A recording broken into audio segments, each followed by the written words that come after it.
jocks, babes, mascots, a cutthroat cheerleading squad, and you know what they say about the families that kill together? Stay together. We watch Varsity Blood. We watch it so you don't have to, so you know what time it is. Horror, so bad it's scary. Splitting up is never okay. Plot, who needs it? Don't turn on the lights. Cars don't ever start, but that's alright. Running upstairs instead of out the door. Good acting, what do we need that for? Horrible horror, so bad it's scary. Enjoy the show, but not really.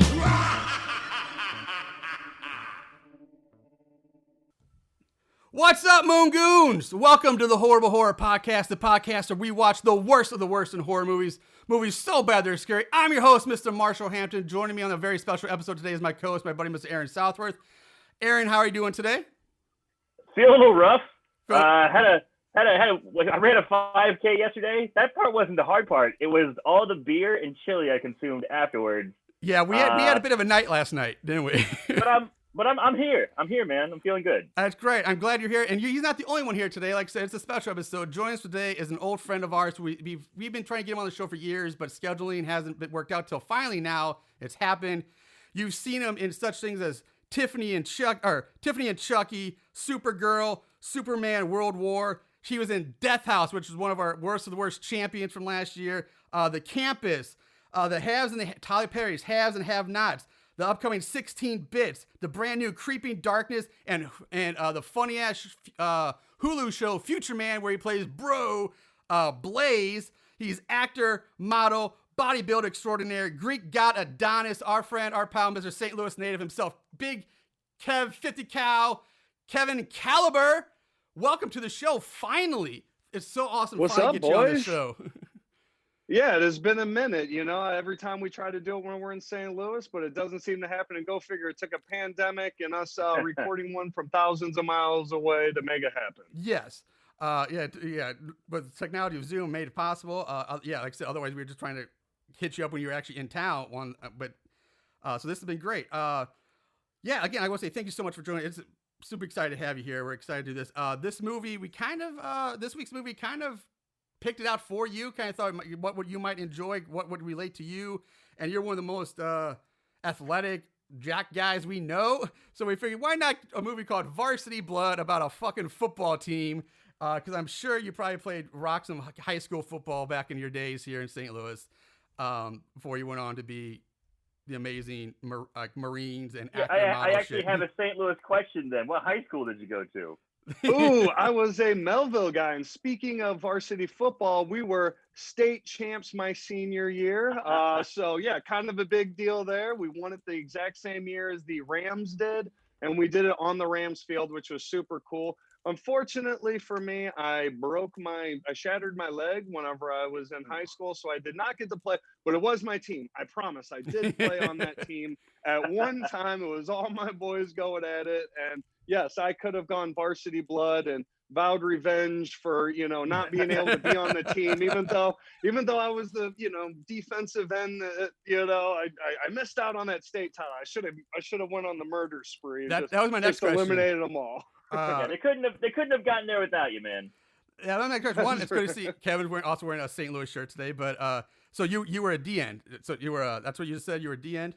Yeah, that's right. Yeah, defensive end. It was kind of funny. I was a big ass kid.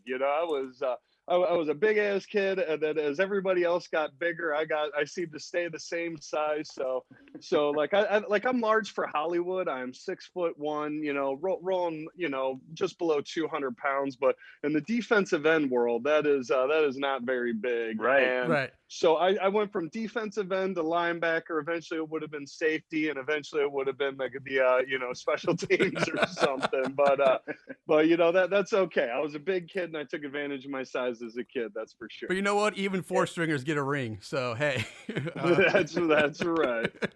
Yeah, and being from St. Louis, I do have just a few St. Louis questions, just kind of keep you on your toes. They haven't gotten too LA on us. So yeah, that's right. Here we go. Okay. All right. Which park is home to such St. Louis institutions as the St. Louis Zoo, St. Louis Art Museum, and the Muni? Is it Forest Park, Central Park, Tower Grove Park, or Sussin Park? Oh, I do not even need the multiple choice. I know the park well. I did my marathon training there. I could tell you that Forest Park is 6.7 miles around. It also has the Jewel Box and a lot of other very cool places to see in there. Highly recommend. If you're in St. Louis, got to go to Forest Park. I It beats agree. the hell out of Griffith Park anytime. Out here in LA, we got Griffith Park, the observatory, and the Hollywood sign does not hold a candle compared to Forest Park in St. Louis, Missouri. Damn, there's All some big right, words. I all love right. it. I love it. Yeah, I don't think he needs So- multiple choice, man. You're making it. That's too easy. Hope you don't. Okay. All You right. say all that right. now. The next one, I'm going to be stumped. All right. The We'll Hill give you a lifeline is then. All right, next question. The Hill is a St. Louis neighborhood famous for what type of culture and ethnicity? Oh, Italian all the way. My favorite part about the Hill, outside of the Italian food, of course, is the fire hydrants. I absolutely love that they're painted like Italian flags. They stand out. Yeah, absolutely. Okay, I got kind of this one might be a little tougher. This is horror related. All right. Where are you? There we go. One of the nation's most famous exorcisms that inspired both the book and film versions of The Exorcist took place in St. Louis at a St. Louis hospital. Which hospital is it? Now, I'll give you multiple choice because this one might be kind of tough. Yeah. Mount St. Rose Hospital, Jefferson Hospital, Alexian Brothers Hospital, or St. Louis Children's Hospital. Let's go Alexian. Total guess. Boom! Check out the Hey. big brain on Kev. Hey, when in doubt, see it out. Go with option number 3 when you don't have a clue. That is true. I did that throughout high school and college a lot. Just don't know, pick C. It gets. That's how I became a nurse. That's scary. So I think that's pretty much it. There's some other ones, but 3 for 3, man. That's pretty perfect right there. Wonderful. Yeah, if we want to talk about horror, I'll make a very, very, very slight connection. It's not much of a connection, but I've always been fascinated with the Lemp Brewery and Lemp family. And I really wish that they would do a movie about that because there's so much history to it. And there's just way too much for it to be a coincidence. So I would love it if somebody actually did and really do it right. And I say I have a very, very slight connection, not much whatsoever. My only connection is that we filmed part of our film, Superman World War, at the old Lemp Brewery. Not at the brewery, but it's like a campus with lots of buildings. And apparently one of the buildings fell down recently, I guess, which is, I'm not sure where it is in the campus, but for anybody who's seen Superman World War, whenever there's the Superman mutant Nazi fight, that takes place at the Lemp Brewery. So that's pretty cool. And another St. Louis thing, to anybody who's St. Louis out there, another St. Louis tradition is my favorite St. Louis deli of all time is Ruma's Deli.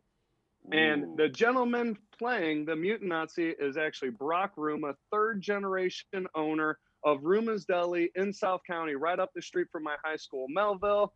And there's a new one out in St. Charles, Ruma's Deli.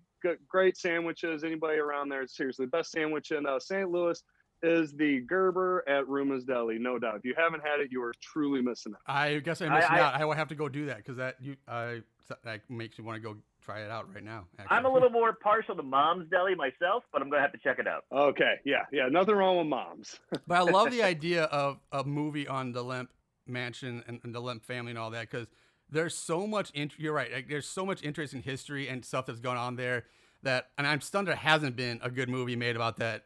And I think I do believe that needs to happen someday. And it's a crime that it hasn't happened already. So I'm glad. That's really cool you brought that up. I think it's a great idea. There's suicides, murders, insanity that just plague this family. It's really interesting stuff. And now it's haunted. One of the most haunted sites in the country. Yeah, they still do the haunted mansion or whatever they do. They did I think it was a haunted. Yeah, well, there was the dinner theater, all the different things during Halloween. Yeah, during this time of year, there's so much cool. The Lemp Mansion Haunted House Brewery they're not doing it this year because of COVID, because it's like a lot of it was the underground, the crypts area, like in the underground where they kept all the in the caverns, catacombs. So that they're not doing this year, but a lot of the other stuff, they still do and have still been doing in the past, and it's been really cool. And they always have like a really cool yeah. Halloween party there, costume party. Yes. That's been a lot of fun. We've gone to it. It's a blast to go there. Again, this year I'm pretty sure it's canceled due to the COVID. That damn COVID. All right, so let's get into this week's movie here. Let's get back to Varsity Blood. This thing was released on August 19th of 2014. You can find it on Amazon Prime and Tubi. They're free on both, so you might as well watch it on Prime because you won't have commercials or anything there. It's written and directed by Mr. Jake Helgren. This guy's got 26 credits as a director. Almost all of them are made for TV movies, and most of those are all either Lifetime Christmas movies or like other like Lifetime thriller movies, like, you know, stuff like that, like Psycho, Co-ed, Babysitter. It's weird stuff. Like, it's not like real horror, just like it's all Lifetime stuff. But this is like his one, like, you know, where divergent to that, like where he just kind of went off and did his own thing. Cast, and there's not a whole lot of people in the cast we're going to mention. I'm only going to bring up two people. The first one I'm going to bring up is Diane Sanchez, is played by Ellie Lamont. She's got 46 credits to her name, one of the more experienced people in this cast. She's been in some bigger movies and some bigger stuff that people might have actually known or seen of. She's in Alita Battle Angel, where she played Screwhead. She's in the thriller movie Mercy Black. She was also in From Dusk Till Dawn, the TV series, where she played Karina. And she was also in, with Danny Trejo, she was in Machete Kills, where she played Dollface.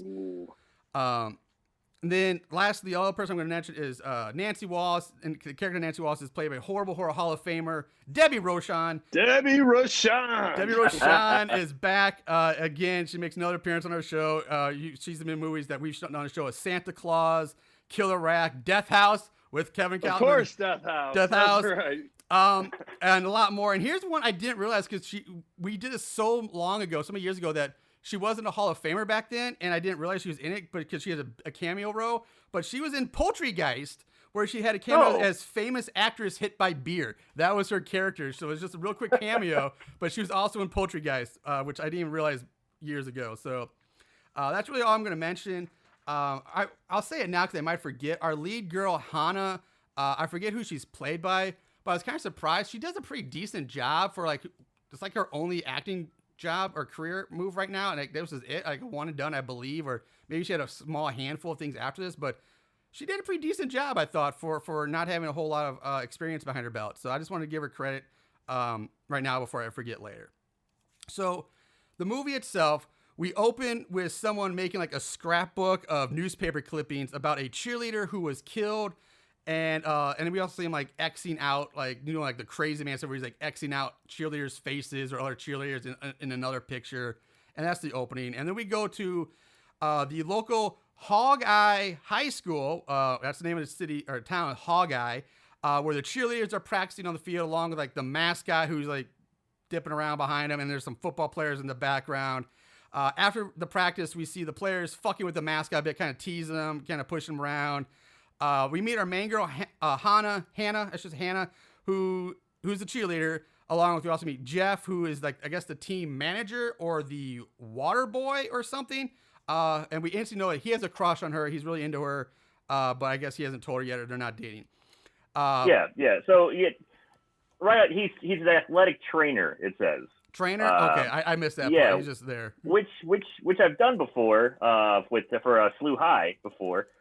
Just make sure that anytime a player gets hurt, you can bandage them up, take care of them, stitch them, if they get too banged up, you're the first medical person on hand. Right. Now, Kevin, I got a question for you.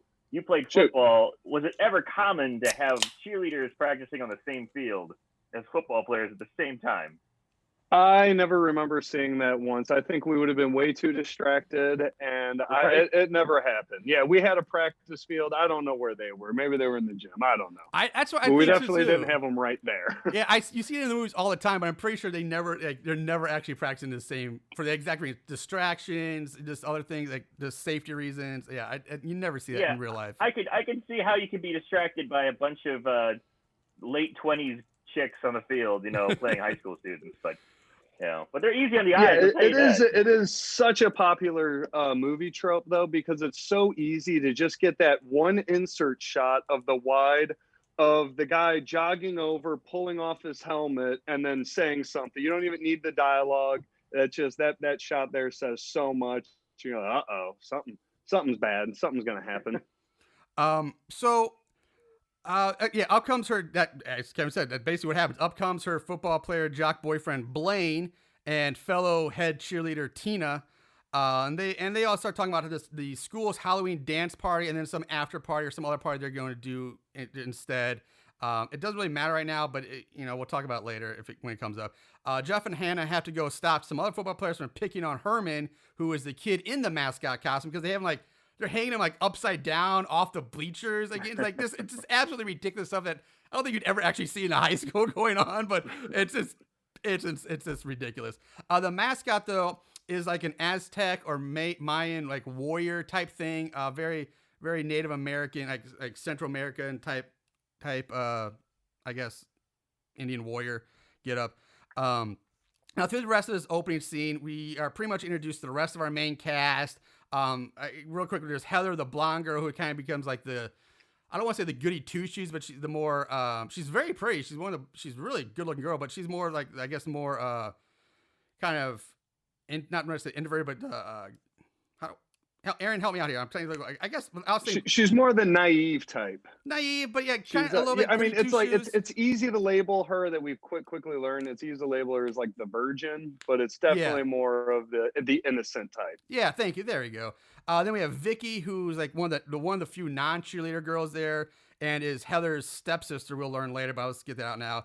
We have Linda, who is the black girl, and then there's some other jocks who at this point I don't really know their names, but they're all kind of running around in the football get-ups. So those are some of our main characters. We cut to Blaine dropping Hannah off at her house. He gets upset with her because she hasn't asked her mother yet about going out to the, I guess, surprise party, this other party going on. And we learn that Hannah's mom's kind of like a stick in the mud about that kind of stuff and never really allows her to stay out past curfew, and she's very strict with the rules. So Hannah just pretty much gives up and tells them, you know what, fine, F it, I'm going to go. I'll figure it out. And we just jump back to school where Diane, who is the captain of the cheerleading team, or co-captain, is in the locker room taking a shower. Unfortunately, no nudity in this scene, just like a back shot. But this girl is beautiful and gorgeous girl, great body. She hears a noise, thinking it's Blaine. She's like, "Hey, Blaine, you better get in here." Now, remember, Blaine is supposed to be Hannah's boyfriend, so there's some shit going on. Then, with Blaine in there, and he's not being a good boy. Diane gets out of the shower, starts getting dressed. Sally, like I said, no nudity, but and she hears another sound, and she starts looking around a bit, but gives up pretty quickly. She goes back to getting dressed, and we see the mascot now standing there in the shadows holding a tomahawk, a very large tomahawk, gigantic tomahawk. The mascot walks up to Diane, who of course thinks it's Herman. It's like, Herman, get out of here, you pervert, you just whatever, blah, blah, blah. And she reaches for her cell phone. She's like, "I'm going to call your mother," which is kind of a weird threat to make in high school. It's like, "I'm going to call your mom." Like, that's a weird thing. All right, so at this point, the mascot with his tomahawk chops down and shatters her phone with his in one swing with the tomahawk, and then like swings at Diane, but she's like, luckily she actually dodges out of the way of this thing, and runs out of the locker room into the gymnasium. She runs across the basketball court and slips in a pool of blood, falls down. She looks up and sees someone's severed head hanging in the basketball net, which is kind of cool. I don't really know who it is. I'm assuming maybe it's supposed to be Herman, but we never really know. It's never explained. You never find out whose head it actually is. I do like this scene. I like it when she's running across that wide shot they use when she's running across the gymnasium, and when she falls, I'm like, "God damn it, she tripped over nothing." But then they show that she slipped in a giant pool of blood. I'm like, "Oh, okay." Yeah. Okay. I thought the same thing too. I thought the same thing. So Diane, she ends up getting grabbed now from behind, and she just gets her throat slashed with the tomahawk. The mascot comes up behind her and slits her throat with the edge of the tomahawk blade. She's dead. But fun fact, like I said about the girl who plays Diane, Elle Lamont, at the time she filmed this, she was 33 years old playing an 18-year-old. She did look very developed. Yeah, like I say, she kept it tight for 33 minutes. She kept it tight at that time to pull off an 18. And you mentioned this earlier about her being very, very attractive, and I was expecting that became the standard that was going to be And I was very disappointed for the rest of the movie because I thought that this was going to be the standard of what the women are going to look like. And then whenever she didn't show anything, you're okay, well, that's a bummer. And then I thought it was just going to be a non-nudity movie. Did they talk about, did you guys mention the strategically placed bag when she was in the shower? We didn't mention it. I just such a great shot. It is a great shot. I didn't mention it. I just said there was no, no nudity scene. It was it's a back shot. But yeah, her duffel bag, her gymnastics bag is on a bench blocking her ass, and it was very Austin Powers. They went to it multiple times too. Yeah. It wasn't just once. It wasn't just the establishing, but they went back to that shot. Yeah, they were proud of that one. But you do see her in her bra and underwear or bra and panties, and again, like I said, she looks great. She keeps it tight. So we jump to the next day at the school where Coach Randall, the cheerleading coach, is talking to her cheerleading squad as they stretch and get ready for like the big pep rally. I want to say I kind of really like the face paint / makeup that all the cheerleaders are wearing for this pep rally. The mask makeup was very cool. It's like this orange and black like war paint across the eyes. It looks really cool. Like it's kind of awesome. Like I love it. I wish like our cheerleaders did shit like that in high school. It was so cool. While they all talk, and sit around stretch, we see the mascot standing in the corner behind us, like right there. He's not hiding; he's just standing there. But everyone is just assuming that it's Herman, and they pay him no mind. They just kind of ignore him. So the prep rally starts, and at this point, so do the opening credits. So we're like 5-6 minutes into the movie, maybe more now, where we finally get the opening credits. They roll over a montage of the cheerleaders doing like their little pep rally dance for the student body and the football team. We also get introduced to our other main character, Robin, who is one of the students, and I think she's like a photographer or something. I guess she's like works for the yearbook, because always you see her taking pictures of everything all the time. So I'm assuming it's for like yearbook stuff. The mascot walks up to Hannah after it's all over and pulls his mask off, and we see it's Jeff in the costume, surprisingly. She's like, "Where's Herman?" And Jeff's like, "Oh, he's at he texted me and said he's at a comic convention and asked me to fill in for him last minute." So that's the excuse the movie's going with right now to explain Herman missing. Again, so I'm assuming his head's the one that's in we saw in the basketball net. That's if it is his head in the basketball net, that means the killer would probably have to, get the guy's phone, send him a text message, let him know that where the costume is and everything. So it's of course, we're going to mention, it's going to be kind of a whodunit, like who's the killer kind of, Yes. And so it's kind of leading you in one direction. It's probably a student. It's kind of, but then the principal of the school, he takes the mic at the podium and he wants to take a moment of silence to remember the tragedy that happened last year, the tragedy that befell his loving daughter, Ginny, getting killed, who was also a cheerleader.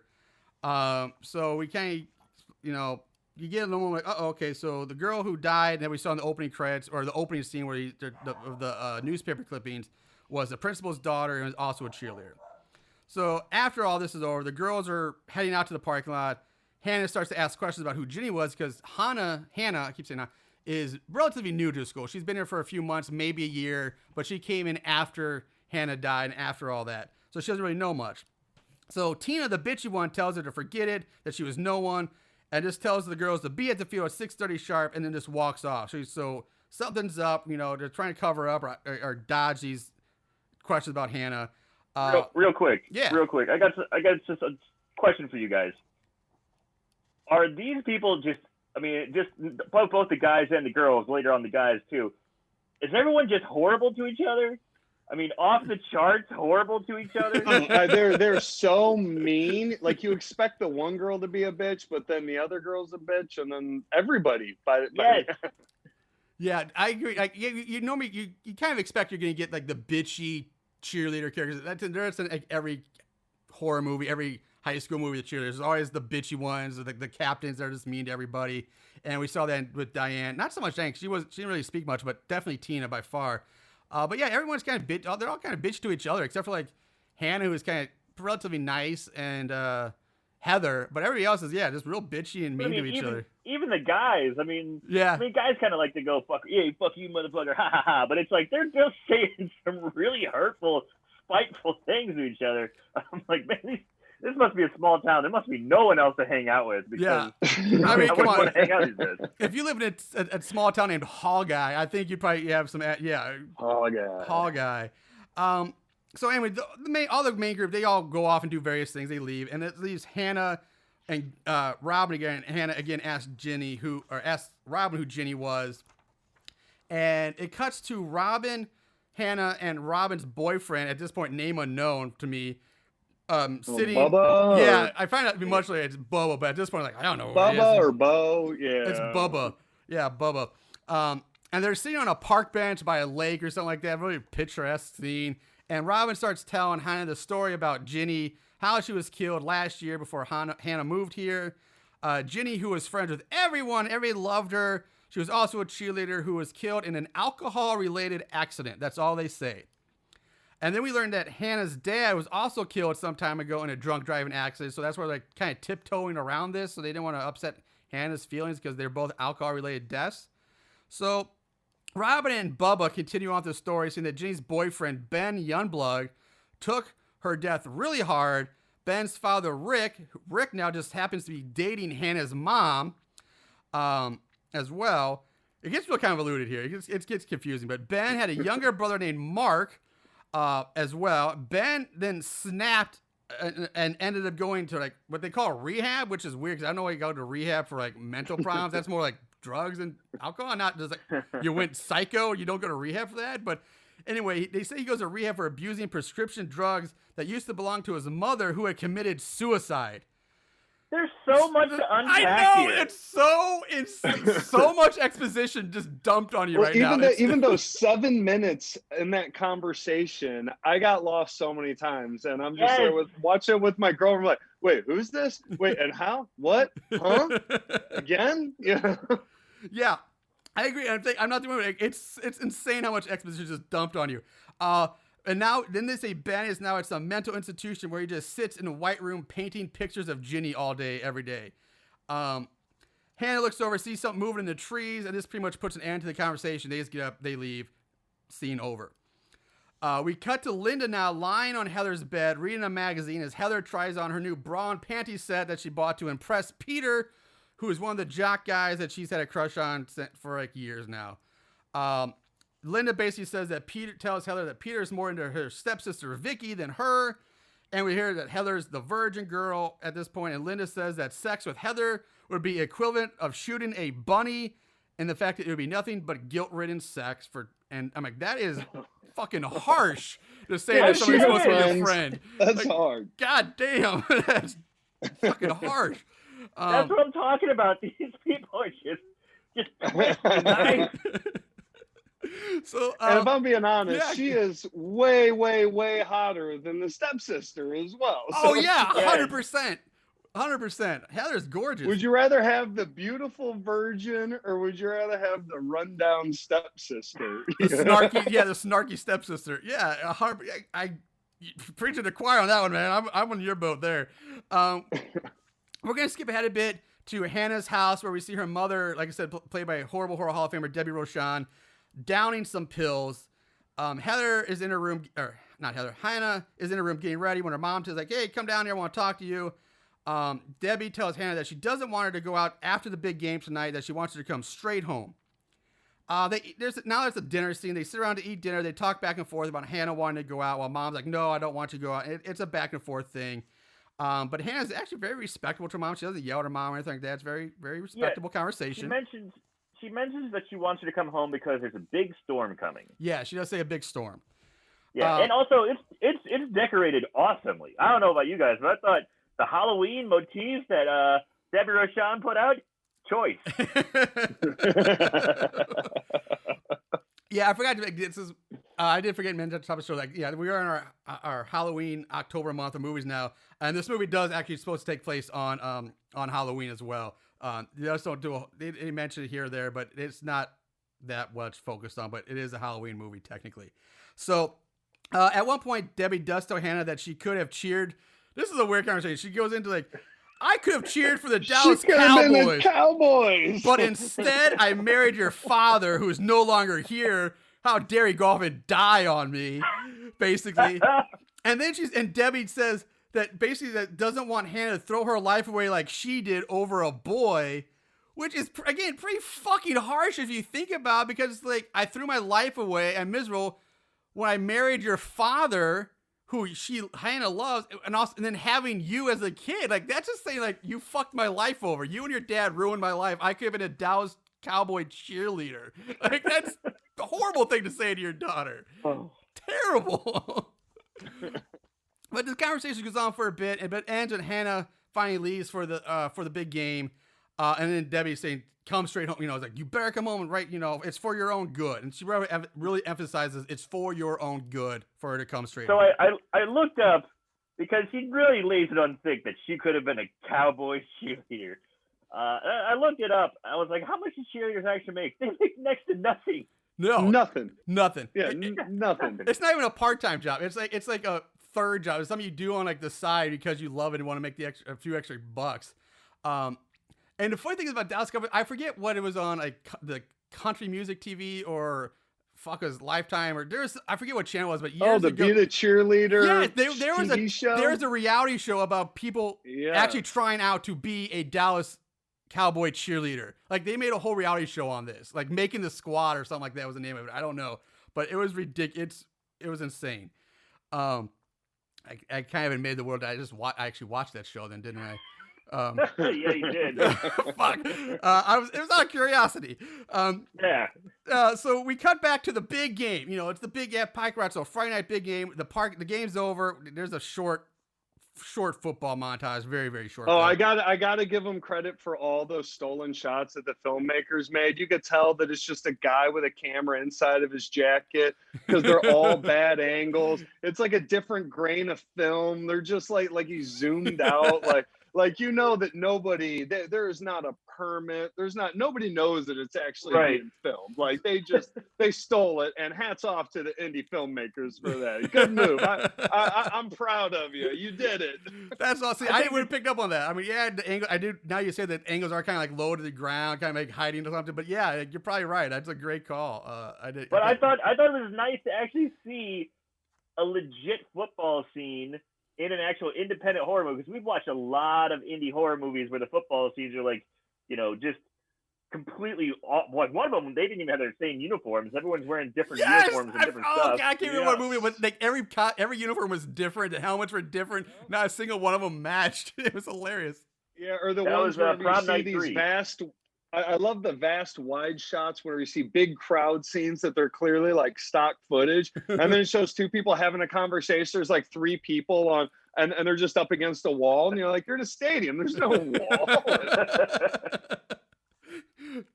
So, our main group now, they're out in the parking lot. They're celebrating their big win over their rival, the Mustangs, I believe it is.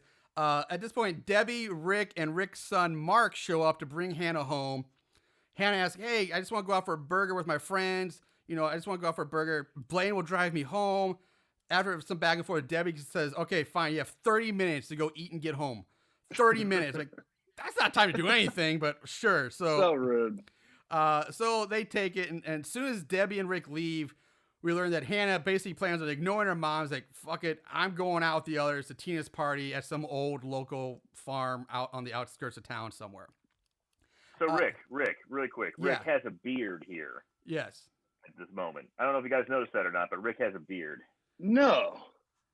Did he? Does he have a beard? Yeah. He might be like some stubble or something. I don't know if it's a full beard. It's not like it's. I thought he looked like fucking Grizzly Adams. He has like a monster beard. No, he doesn't. There's no way does he have a beard that. It might be like a little beard like you have right now or some stuff, but it's not like a full on lumberjack Civil War beard. That's what I saw. Fuck. Either way, yeah, I was mesmerized by his delivery of lines. It was there was some amazing actors in this one, but he was by far my favorite. It was painful. Yeah. It was.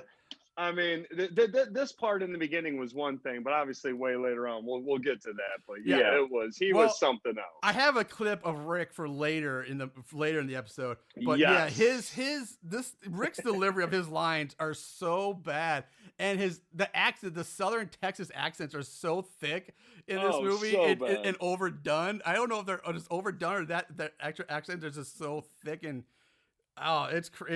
it's a trip. It's definitely a trip to listen to these people try to deliver their lines. So after a shot between Tina and the town sheriff, who also turns out to be Linda's dad, Like some of these I'm kind of skimming over because they're not all that important right now. But yeah, the town sheriff is also Linda's dad, and we cut back to the sheriff looking at nude pics on like a tablet or something in his squad car, which is kind of funny. So, all right, good for him, I guess. I was surprised by that. I go, oh, they are having nudity in this movie. That's weird that they would have that, but they wouldn't have the girl earlier. It's like, like give me that opening credits, best looking girl in the movie. Yeah. Over tablet in the cop car. Yeah, this nudity the is cop, like. I feel like we're supposed to like this cop. I feel like he's the good guy here. He's like but he's in he's on the job in the middle of his shift, looking at porn in his car. So it just all of his integrity is completely out the window at this point. Yeah, right. That's a good point because he is kind of like he's kind of as a very likable guy. He's kind of chill. Yeah, he's got a great voice too. I really did like the cop's voice. Yes. So in a way, he's literally playing like the voice of reason. It felt like Yeah. he was the one solving the case, and you're like, okay, we're going. Oh, now this is the guy that we respect that we're going on the ride with. He's going to be the hero at the end.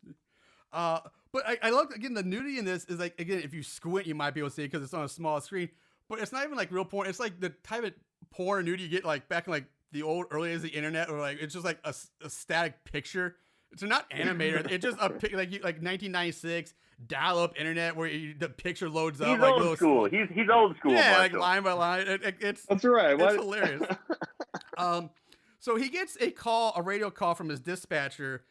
Again, this dispatcher who comes in like to play like twice this movie is nothing but an excuse for more exposition dump. It's so brutal too. It's so painful to sit through. Again, the dialogue's bad, the writing's not great, and again, her accent just makes it worse, and it's just exposition dump all over you. And she basically tells that Ben Youngblood left the Hughes Rehab Center, and that his doctors have recently noticed that Ben, who's been in a catatonic state, is now having sudden outbursts of anger. So that's basically what you need. I just told you what you need to know in about, 7-8 seconds. She takes about 5 minutes, it seems like, to explain this. It's just ridiculous amounts of exposition. It's also weird that, one, it's like, why is she have all this information? Because she's like, oh, one thing they explain is like the guy just left the hospital. It's not like and they make it like the sheriff's like, yeah, so it's not like he was in prison there. It was like a self-checking, like he could just walked out at any time he wanted to and would have been completely fine with that. And they're like, but they're making a big deal. Like, oh, he didn't escape. They never use the word escape. They're just like, yeah, he just got up and left. He's fine. Yeah. It's like if you just leave your house, like nobody's gonna stop you. No one's gonna care. He put in a year. Yeah. He felt 1 year at rehab, at mental health rehab. Yeah. Painting pictures was enough, and now he's cured and he's good to go. But then she talks about this conversation you have the doctors, and the doctors, then that would mean the doctors are just spilling the beans about this guy's, I guess, patient file. Like, isn't there some confidentiality there? Like, I don't think a doctor would just be telling all this stuff to a police dispatcher. Maybe that's For her to just relay it over the radio. Yeah, maybe a one-on-one with the sheriff if it really came down to it, but like not just so like that's a huge HIPAA violation right there, confidentiality breach. So, and then she goes on and say that Diane has also now been reported missing for not showing up at school or the big game to cheer. So she's been reported missing by her mother as well. So I'm going to skip over some more scenes of various characters just driving out. A lot of driving scenes at this point. Them just driving in cars, talking. There's a small being mean to each other. Yeah, there's a small scene with the sheriff popping in on the school Halloween dance, on the actual school dance. And basically all this scene does is it tries to set up the principal as a possible suspect for being the killer, because they talk about the principal's all like emotionally kind of upset about because the 1 year anniversary of his daughter's death, and he's not here. And no one's really seen him. And I do want to say, though, the actress who plays Coach Randall, who is a very small part in this movie, but she's a very pretty woman for her age. She's older, but she's very pretty. And again, I think she's very solid as an actress. And like her, I don't know. I thought she was one of the better actors for such a small part. I thought she was really solid, and I was surprised she hasn't been in more stuff either. I just small note. I thought Coach Randall was really good in this movie. So we get more driving scenes of all the kids and all their different cars. They finally arrive at the old farm. Robin tells Jeff to offer to take Hannah home because her mom's going to freak out. So Robin and Bub are kind of like in Jeff's corner trying to get Jeff to kind of make a move on Hannah. And so, because they all hate Blaine, and so they're trying to help him out. And so that'd be a good move for, hey, why don't you offer to take her home so she doesn't get in trouble? You'll be the hero, you'll be the good guy. But Hannah ends up deciding to stay anyway, and she doesn't take up the offer. So in the farmhouse they go, except for Tina, who stays back to change out of her cheerleading uniform. While doing so, again, we don't get nudity here, unfortunately, again, but she has a conversation with her tits, which she has named Brad and Brother for some reason, a really odd name for your boobs. And how they are going to make her rich one day. That's the conversation she has with her tits. So I don't know if she's planning on going into porn world or what, but she's like, she talks to her tits. She names her tits like fighters name their fists. Yeah, Brad and Brother. Yeah, it was so random too. I love that right out in the middle, outside, just she doesn't hide behind the car or anything. Just right there, opens up the trunk and just right there for everybody to see. She hears and sees some rustling in the nearby bushes, but she ignores it and she just heads inside to join the others. We cut back to the sheriff at Hannah's house. He tells Debbie and Rick about Rick's son leaving the hospital.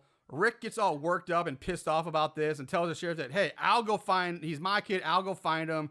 And Debbie and my other son, Mark, we'll go get Ben. You leave it to me. Leave my boy alone, blah, blah, blah. So this is where I saw Rick come out. I was like, who the hell is this guy? Because he's clean shit. He has a towel around his neck, and he's wiping his face off. So I'm like, okay, there's definitely a continuity here. Like, the actor decided to shave his beard halfway through filming, and like, oh, shit, dude, you had a beard. He's like, oh, I'll just act like I shaved. Did no one else caught that? I don't think so, no. I guess I missed it. Well, your attention to detail is magnificent, way better than ours. Normally it's flipped. Normally I'm the one who picks up all those stupid little things. I missed it in this one. I wonder if it went right by me. I wonder if they wanted him to keep the beard, because without that beard, he looks like a poor man's Jay Leno. That chin is gigantic. So now we go to Petey and Vicky making out in his truck at the local makeout spot. They stop long enough to smoke a joint, and Vicky ends up doing like a striptease dance for him. The most awkward dance seductively ever. It's a little, but I kind of like, it's kind of hot, I guess, maybe, or whatever. But it's kind of hot. It's a little awkward, but it's kind of hot. But these are nudity. You do get to see some boobs here. You finally get some nudity here as she does her striptease dance. We go back to the party where Blaine is peer pressuring Hannah into drinking. She's trying to refuse him. He's getting real pushy with her, but it gets broken up by Jeff and Robin stepping in and kind of breaking that shit up. Robin ends up taking Hannah away to go change her clothes in the upstairs bedroom.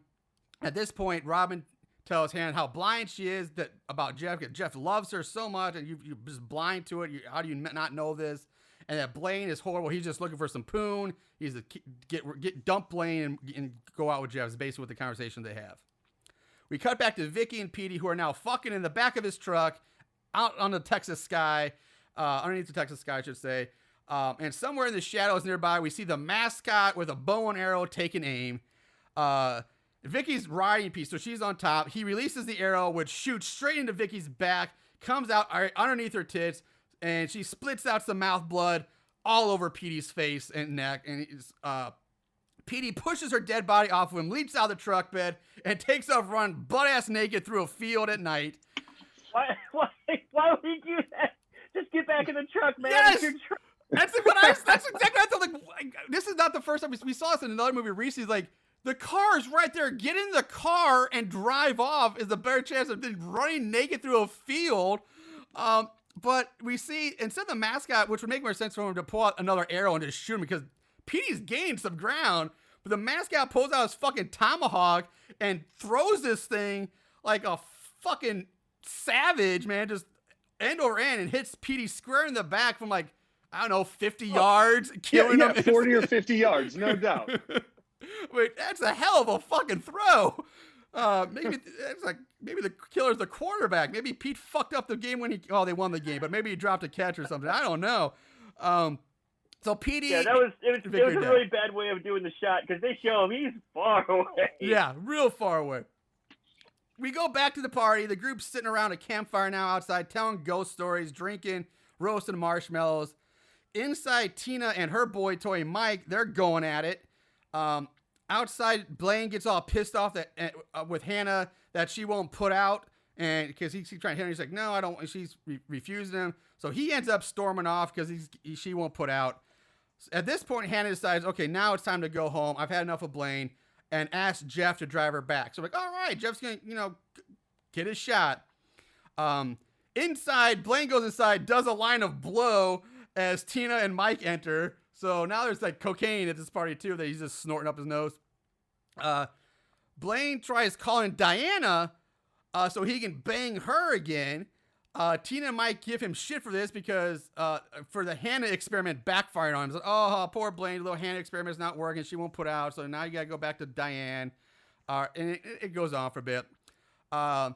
Blaine calls Hannah a tease and just, a horrible person, all this. But Hannah hears all this, and she confronts him, calls him out on all his bullshit, ends it with breaks off with him, and she leaves the house. We go to Jeff, Robin, and Robin's boyfriend, Bubba. They all start to leave with Hannah to leave the party. But out comes Blaine, telling them to get their hands off of her, that she's not going anywhere. Bubba steps up at this point. He's like a real knight in shining armor here. Like he seems to be a good old boy. He's a good guy. He steps up and tells Blaine to back the fuck off, basically. This leads to a pushing match between the two of them that ends up dividing the entire group, take sides, line in the sand shit. So and this is again just another example of how horrible these people are. Yes, 100% horrible. On one side we have Blaine, Mike, and Tina, and then on the other side is like everybody else who has had it with the other three's bullshit and their attitudes. And a full like rumble is about to break out. Like they're about ready to throw it down. But then that's when they spot the mascot coming out from the shadows. And they're like, holy shit, it's the mascot. Herman, what the fuck are you doing here? Blah, blah, blah. The mascot raises his bow and arrow again and shoots Linda right in the chest, killing her instantly. Most of the group scream and scatter. But Bubba, he charges the mascot. He's going to charge him. But the mascot, I guess, looks like he just like knees him in the stomach or something. I don't know. He sometimes makes contact with Bubba, knocking him over. And the mascot then takes aim with his bow and arrow, but everyone else is kind of out of sight now. They're making it back to the house. But it's weird because you see Bubba run up and get knocked down somehow by the killer. But the very next shot is when you see everybody running back to the house, and you see Bubba in that group running to the house. So like, how did he get? It's just weird because he got up so fast, and somebody's like, and he's like, it's not he's running because he's being helped. Like his arms over somebody's shoulder. At this point, he's knocked out. He's concussed or whatever they said. Yes. Yeah. And at this point, I'm just going to mention also like we're out at the farm, and lots of these shots are really, really dark. Yeah. It's the lighting's really bad, and I don't know if that was done intentionally to help just kind of hide some of the possible faults here and there of an action scene. Kevin, I'm sure you've done plenty of action scenes. Is that something they do? Yeah, it is a cop-out. Well, the whole lighting in general in this film, I'm just going to take just a minute to talk about it from a filmmaker standpoint. Some of it's hilarious because you notice that the cars, they don't even try to act like the car is moving whenever they're having these conversations. All you got to do is just give a small shake of the camera, gives like something's going on in the back, but it's just black. And then you just see the light is just on their face. It's consistent. Later on, there was a shot whenever it showed somebody. But I feel like they gave it because there was a lot of shots in cars where they were all driving out to the farm and then everybody's convoying out there. They're showing 4 different vehicles driving. And there was one of them, I think, that they actually gave movement on it. And it's something real easy. You can sit there with your cell phone and just do the flashlight and then just go from like left or right across somebody's face, make it look like they're driving past streetlights or something. But there's just zero. I mean, there's zero movement. And then another lighting one that really cracked me up is whenever they go inside the dark ass cabin, they're like, oh, there's no electricity. So they literally light one candle, the entire room lights up. And then they light the second candle. Whenever they light the second candle, the lighting doesn't change at all. You would think like turn the lights halfway up and then light the second one, but it doesn't. And then whenever it goes out, they do the same thing. They put out one candle, all the lights go out while the other one is still lit. And then so it was pretty comical in that sense. Yeah, that's a great point. I do comment on the light for sure later because it gets really noticeable. But yeah, from basically at this point here on out, it's so dark. It gets really hard to tell what's happening in a lot of these scenes and what's any kind of detail. So yeah, I assume it was either a cop out or a way to try to hide things that they could, like bad effects or something. But yeah, it's bad. Like it's very hard to see what's going on. So, where was I? Okay, Bubba gets charged. He gets knocked out. Everyone makes it back to the house at this point. So inside they argue over who the killer is. Everyone pretty much just assumes it's Ben Youngblood, but they're still arguing about it. Hannah at this point again asks, why would Ben be doing this? And this leads to more backstory exposition dumping. So much fucking backstory. So here we go.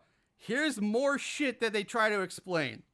Tina comes clean at this point, saying that we killed Ginny, and says that when they said it was an alcohol related, it was just to let Hannah assume that they meant a drunk driving accident, even though that's not what happened. They just wanted her to assume it was. Basically, what happens is the whole group then it goes on like round and round. Everybody's taking turns here telling the story, and they try to explain what really happened. That one night after a game, they were having a party on the field. Everyone was wasted. The girls were doing cheerleading stunts and pyramids while the guys are throwing footballs behind them, just goofing off. At this point in time, Ben was the mascot, not Herman. And during a pyramid lift, apparently someone took a flash photograph which blinded Ginny, causing her to fall from a massive height of 6 feet. And I'm guessing she broke her neck or something. That's what killed her. But they never actually say that. They always see in the flashback is Ginny fall to the ground and then lying dead. And that's all you see. You don't hear like a neck snap or break. You don't hear anything. She's just up on the pyramid and then she's on the ground dead. And I'm pretty sure that fucking fall isn't going to kill anyone. Hurt, yes. Knock the wind out of you, yeah, maybe. But fucking death from falling from like it's not even a full pyramid. It's not like the top of it. It was like it's like a Liberty stand. They're just like, just holding her up. It's like the Liberty pose, and she falls over, and she's dead. So yeah, that was definitely a missed opportunity for a really cool death. Like I just want to see her folded in half, just end over end. Maybe do the scorpion where she kicks herself in the back of the head and her body just something. Or something stupid because they're drunk. Like why don't they? Oh, let's try to do the Liberty stand or a pyramid on the goalpost or on the top of the bleachers or some stupid thing like higher up. It's like just like something that you would do when you're drunk when you feel invulnerable. Like, hey, we could do that, and then it goes wrong, and she falls. Plus, also the fact that why would she fall and get blinded from a not a cell phone, but just a flash picture? Like, these are cheerleaders. There's flash photography at these games all the time, probably taken off in bright lights of the stadium. Like, and a flash picture caused her to fall. Like, it's ridiculous. It's so stupid.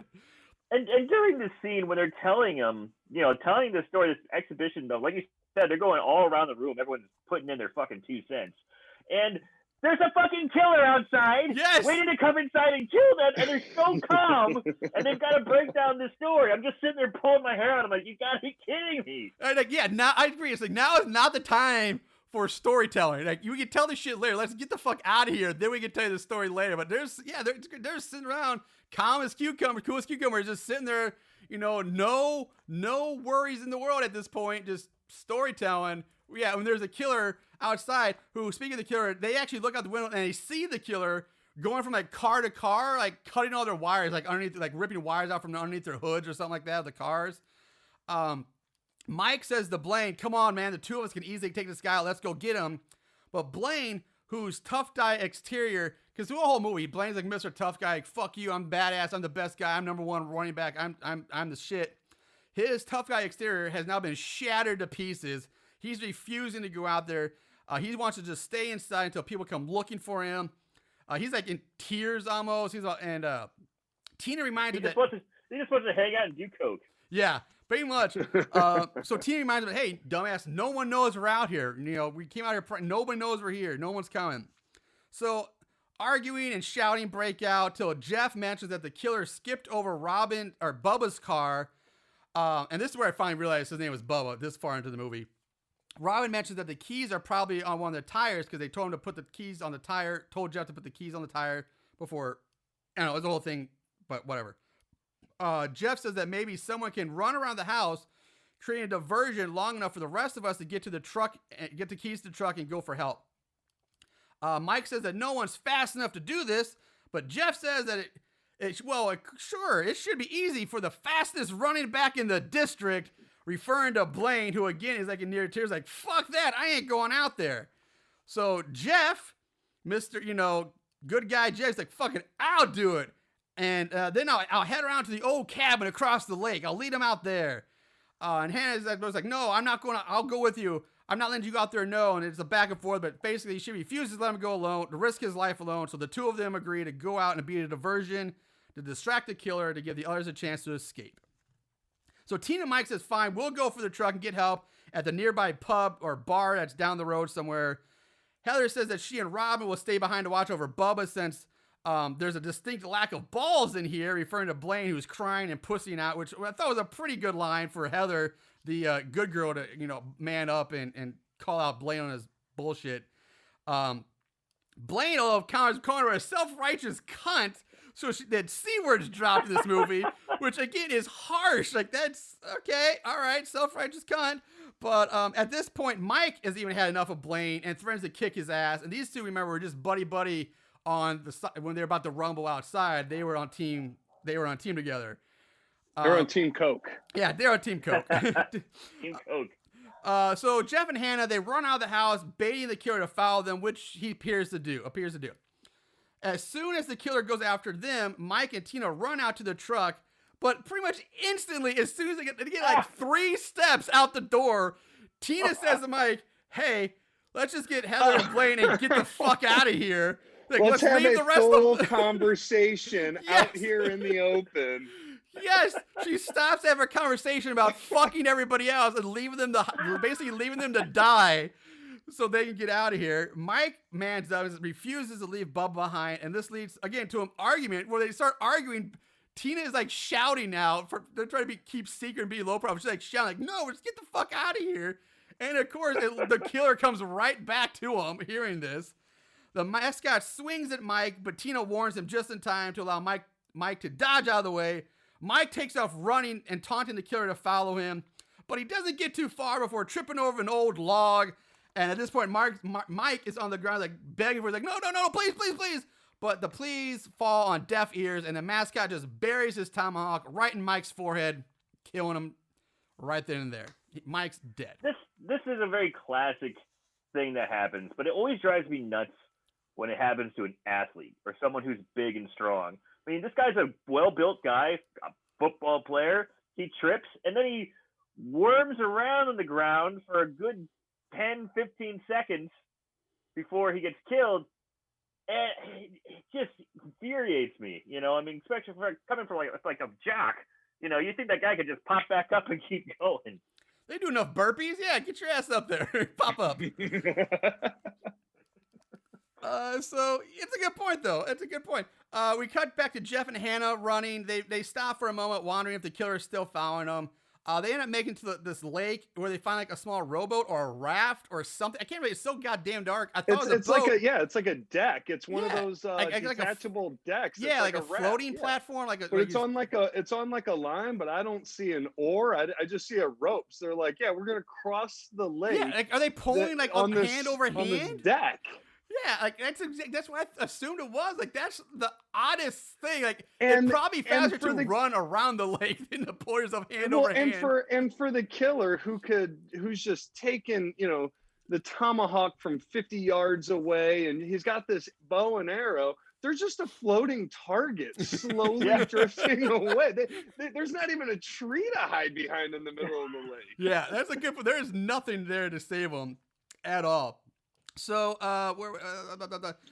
meanwhile, Tina has made it to some small house where she starts banging on the door, begging for help. This old lady comes to the door, and Tina's like, you gotta help us. And the old lady's like, fuck, gives Tina the finger and closes the curtains on her and walks away.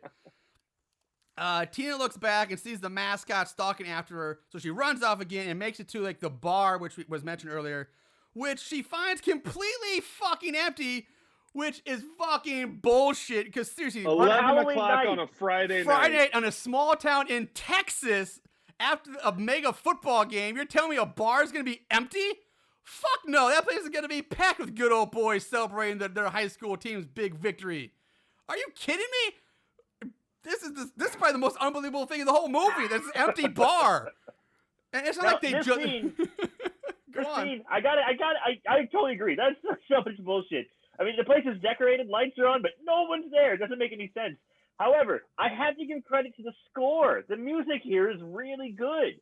It's like an orchestra piece, and it's a chase scene, and I was like, holy shit, they spent their budget on music, but not lighting. Oh yeah, the sound throughout the entire movie. I mean, it was hard to get past some of the accents, but you heard everybody great. I mean, the sound design on this was top notch. That's definitely where the budget went. The score was really good. I was pretty impressed. I will correct you, and the lights are not on this. This bar is like pitch black. The only lights are on like the neon like beer lights. They're on like behind the bar, like like you're right. They're like it's dark as fuck in that bar. She tries to hide behind the bar, which is okay, fine, out of sight behind the bar, you can't be seen. But this dumbass bitch then for some reason decides to stand the fuck up right in the one pool of light that's in this entire bar that's shining on this wall. I'm going to stand right up in the one patch of light with my back to the wall instead of staying crouched down behind the bar in the dark. Like, it's the stupidest decision I think I've ever seen anybody make. So, of course, the mascot finds her, like, instantly, grabs for her, but she does dodge out of the way. She scrambles across the bar to get away. The mascot cuts her off and starts swinging the tomahawk at her wildly. And to her credit, again, she is able to dodge, like, 3 or 4 swings. She's shucking and jiving. That was pretty hilarious. Watching her like dip and dodge it, that was pretty good. Then there was the one swing that comes right at her. She like leans back to get out of the way. You could tell that the stunt coordinator and the director were real proud of that one. They're like, we're gonna give her some time to shine right here. Yeah, she's dipping and dodging. All of a sudden, she's the athletic one. Yeah, I mean, it looks fine. I was actually surprised. This was not one nice thing. Was kind of see like Aaron said like the jock should pop right back up and get up, but. This is like the second or third time now we've seen these cheerleaders actually dodge a few of these killing blows, which you don't really see a whole lot. Normally it's just one hack and they're dead. They don't get out of the way, but she held her own for a few seconds there. Tina grabs a pool cue then and starts to fight back. She whacks the killer a few times with it, but when she goes to hit him again, the mascot grabs it in midair, rips it out of her hand. He rips it out of her hand with such force that it also causes her to fall to the ground as well. Like, what? Like, he rips the pool cue out of her hand so hard, she goes to the floor. And at this point, like I said, it's so fucking dark, it's so hard to tell what's happening. Tina yells out, "Fuck you!" as the mascot chops down at her and just decapitates her in one blow. You don't see the head. You don't see the head come off the shoulder. What you see is the axe come down, and then it cuts to like the severed neck stump, which looks solid. It looks pretty good. Like we've seen way worse in some of these movies, so I'll give him credit for that. The mascot picks up her head and just carries it out of the bar with him and he leaves the bar. We cut back to Jeff and Hannah as they arrive at some building and they look around for anything useful. Again, it's so dark that it's really hard to see what's going on, and it's just. That's where I start really talking about it at this point, so I'm going to move on. We go right back to the sheriff, who gets the call from the dispatcher again, saying that there's a disturbance call from the bar, which is weird because we were just at the bar and there's nobody fucking there, so I don't know who's calling. Who's calling for a disturbance at the bar? It is empty. So anyway, the sheriff, he heads out to the bar to check it out. Meanwhile, back at the farmhouse, Blaine is yelling at everyone, just going to town on them. Heather finally ends up slapping the shit out of him and putting him back in his place. But Heather says that Bubba is losing too much blood and they need to go for help now.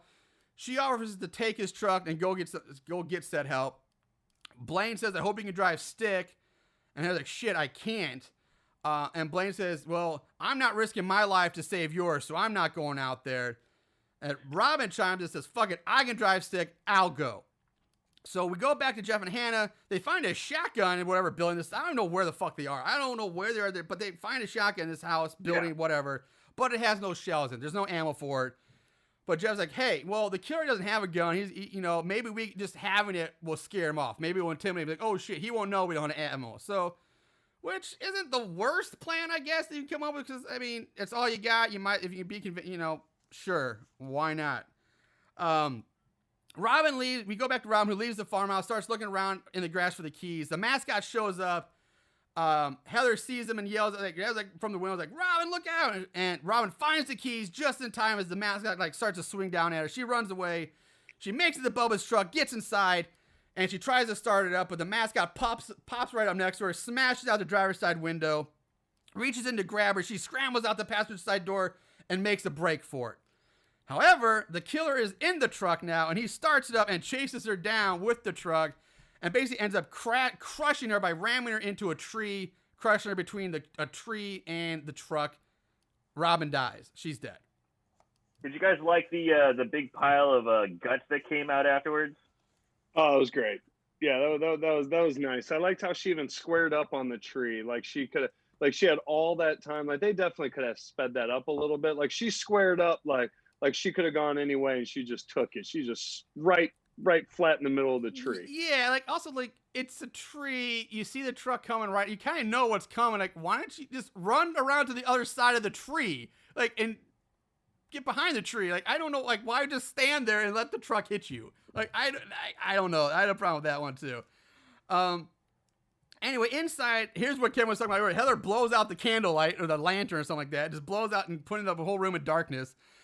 Gives Bubba a kiss on the forehead and says, "Hey, I promise I'll be back for you." She goes to leave, but Blaine is blocking the door. She tells him to move, to which she says, "Hey, if you go out there, I'm not letting you back in." She's like, "I'm fine with that. I'll take my chances." She exits the house. Blaine locks the door behind her and then goes to do some more blow. Time to go snort some more coke. Dude, this is like an advertisement for cocaine, almost. It really is. And his I don't understand the choice he makes here, because instead of like doing it on the coffee table in the living room, the coffee, right there, the nice big table, he goes and sits on a toilet for some reason, where he drops the baggie of coke into the toilet bowl between his legs. Well, coke does have, it's often cut with baby laxatives, so maybe he was getting the shit. So he gets on his knees and reaches down into the toilet bowl to dig around for his bag of coke. And when he looks up, he looks and sees Tina looking in, like in the doorway. He sees Tina's head looking at him, and he's like, "Oh, hi, Tina." And then he's like, "Oh shit, that's not Tina." He realizes it's just Tina's fucking head hanging there. Blaine screams as the mascot rushes in, grabs him by the back of the head, shoves him face down in the toilet bowl, where he drowns Blaine in the toilet water. Blaine gets his. He's no more. I really like this shot. I like this whole scene, honestly. I thought the head looked good. Severed head looked good. And I liked when he put his head in the toilet, the shot from in the toilet. Yeah. They had a shot coming up from the in the up toilet, shot. watching him drown. Kind of reminded me of Sin City. That's one of my favorite movies. And there's a scene where Benicio del Toro gets his head shoved in the toilet from Clive Owen. Same type of shot. I got to give him credit. It reminded me of the Friday the 13th video game, where the toilet bowl kill, where you basically drown a counselor in the toilet bowl. It's almost the exact same thing, only, it's great. Yeah, if anybody was going to get that kill, I'm glad it was Blaine. I really felt that was my moment that I cheered while watching this movie, that's for sure. Heather, in the meantime, has made it to the truck, but it won't start now. So she gets out and starts to head off, but she's a good girl. She's respectful. She goes up to Robin and actually closes her eyes, like does a very respectful eye close. And I'm like, oh, well, that's a nice little moment. Heather's a good girl. I like Heather. Heather's great. Heather goes off to one of the other cars, takes off her cheerleading top, and not only is she great, she's resourceful because she takes off her top. Don't worry, guys, listeners, she's not naked. She's had like a long sleeve, like Under Armour kind of top shirt on underneath. But she wraps her cheerleading top around like her elbow or her arm, and she starts like using it to like, smash through the driver's side window. And then when this fails, then she just grabs like a pipe or something. I don't know what it is she picks up, but she grabs something and just uses that to smash the window. I'm like, why didn't you do that in the first place? But I don't know, but she manages to get in the car. Mascot shows up. Heather she has this large kitchen knife, which she had like much earlier in the movie, but it's mentioned, but until now it doesn't come to play. She throws this kitchen knife at him, but misses and then runs away. And this leads to kind of a short but pretty decent chase scene that ends up with Heather hiding in the barn. I'm getting a flavor here of Friday 13th Part 7, that scene where the kind of mousy girl who tries to get all sexy is in the barn getting chased by Jason. Oh, I the mouse really figure, kind of yeah. got that feel.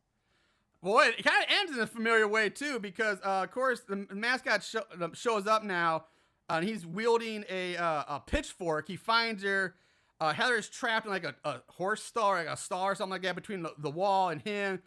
And she's like, burn in hell. She yells at the mascot to burn hell. And the mascot then just impales her on the pitchfork, which also leaves her pinned to the wall as she dies, spitting up blood, hanging a few inches off the ground, impaled on this pitchfork. Pretty decent death. I mean, it's Sal. We've seen it before. And like I said, Friday the 13th movies have done it a lot. The pitchfork impaled through the wall. I think Halloween 5 did it too. In her last breath, she like spits at the killer too. Yeah. I mean, these girls are pretty badass. Yeah, before the they girls die. Like, are more badass than the guys in this movie. They really are. yeah, I mean, she goes like "fuck you," and she's like "burn in hell." I'm like, Jesus Christ. And this is like the good. This is like the virgin ass church going girl Yeah, the too, virgin. Yeah. which I loved Heather. I thought Heather was great. So now Jeff and Hannah have made it back to the farmhouse. So I guess they've recrossed the lake again. They're back at the farmhouse. They go inside, find Bubba still laying on the couch, passed out. Jeff goes to look around for the others. Find Blaine. She finds Blaine dead. He rushes back to Hannah and says, "Hey, we have to leave her right now." Hannah wants to know what's going on, so she goes to look for herself. After seeing the body, they go back to Bubba, but when they re-enter the living room, now the layout of this house gets a little confusing at what room they're in, because up until now, it makes it seem like they're in like right in the front door. Like they go in the front door, there's a living room there, they put Bubba on the couch earlier, and they never really leave this room. But now they go back in this room, and Helen's like, "Oh my God, there's somebody else in here with us. There's somebody else." She like senses them. And that's when from out of the dark corner comes the mascot. He strikes, but the mascot grabs Jeff and then tosses him down some stairs, which we've never seen before. Like, are they on the second floor now? Or like, where did these stairs come from? But he goes flying down some stairs. He goes after Hannah, who leaps out a window onto the roof. So now they're up on the second floor, which we've never seen before. So it's a really odd, I don't know, continuity or editing choices here, but it gets very confusing. She leaps out onto the roof and like shimmies her way down the slanted roof and jumps down to the ground. Again, looks pretty good, man. These girls are kicking ass and doing some pretty athletic things here. And she ends up hiding, I don't know, somewhere. But like I said, goddamn, it's so fucking dark, I can barely see what's going on. The mascot's looking around for her when she ambushes him by whacking the mascot upside the head with a shovel. I think it's a shovel, knocking him out. Can't tell, it's too dark. Yeah, it's too dark. Hannah takes this opportunity to run for the truck. She sees Robin's dead body. She throws up a little bit, then gets in. Before she can try to even start the thing up, mascot pops up next to her, tries to grab her. She squirms out of the truck, runs back to the house, and starts scavenging around the campfire area for anything useful. I think she grabs like a barbecue fork or something. Again, have no idea what it is. But we see Bubba, who has gotten up. He's stumbling up behind her all groggy. He's holding head. He's stumbling up. He reaches out and places a hand on her shoulder. Hannah's freaked out. She spins around, stabs Bubba with whatever the fuck it was she had, and kills Bubba by accident, right as the sheriff rolls up to save the day. Whoops. Yeah, whoopsie. Right when the sheriff shows up, she looks like she's the killer. Yeah. The sheriff. I honestly kind of like that part. I thought that was pretty good. Sheriff rushes up to Hannah, asking what the hell happened out here and where's Linda? Where's Linda? And then we hear a voice coming from behind him that says, "Under my feet, asshole." And we see the mascot walk up. The sheriff pulls out his gun.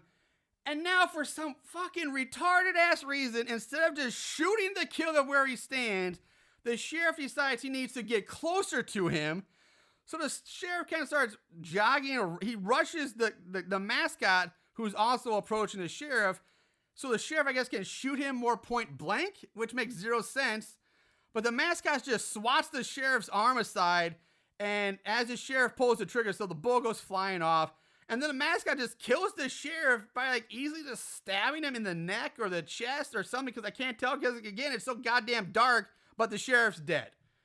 And yeah, it's infuriating. It's so infuriating. Out of a gun. Yeah. Like, you don't have to walk up to the guy, just shoot him right there. He would have been fine, but nope. Well, and I really thought we were going to get a better showing from the sheriff. You know, he really seemed competent. And then when he finally shows up, Dispatch finally gives him enough clues to lead to the old farmhouse, and he gets there, and then you wonder if because she just killed Bubba.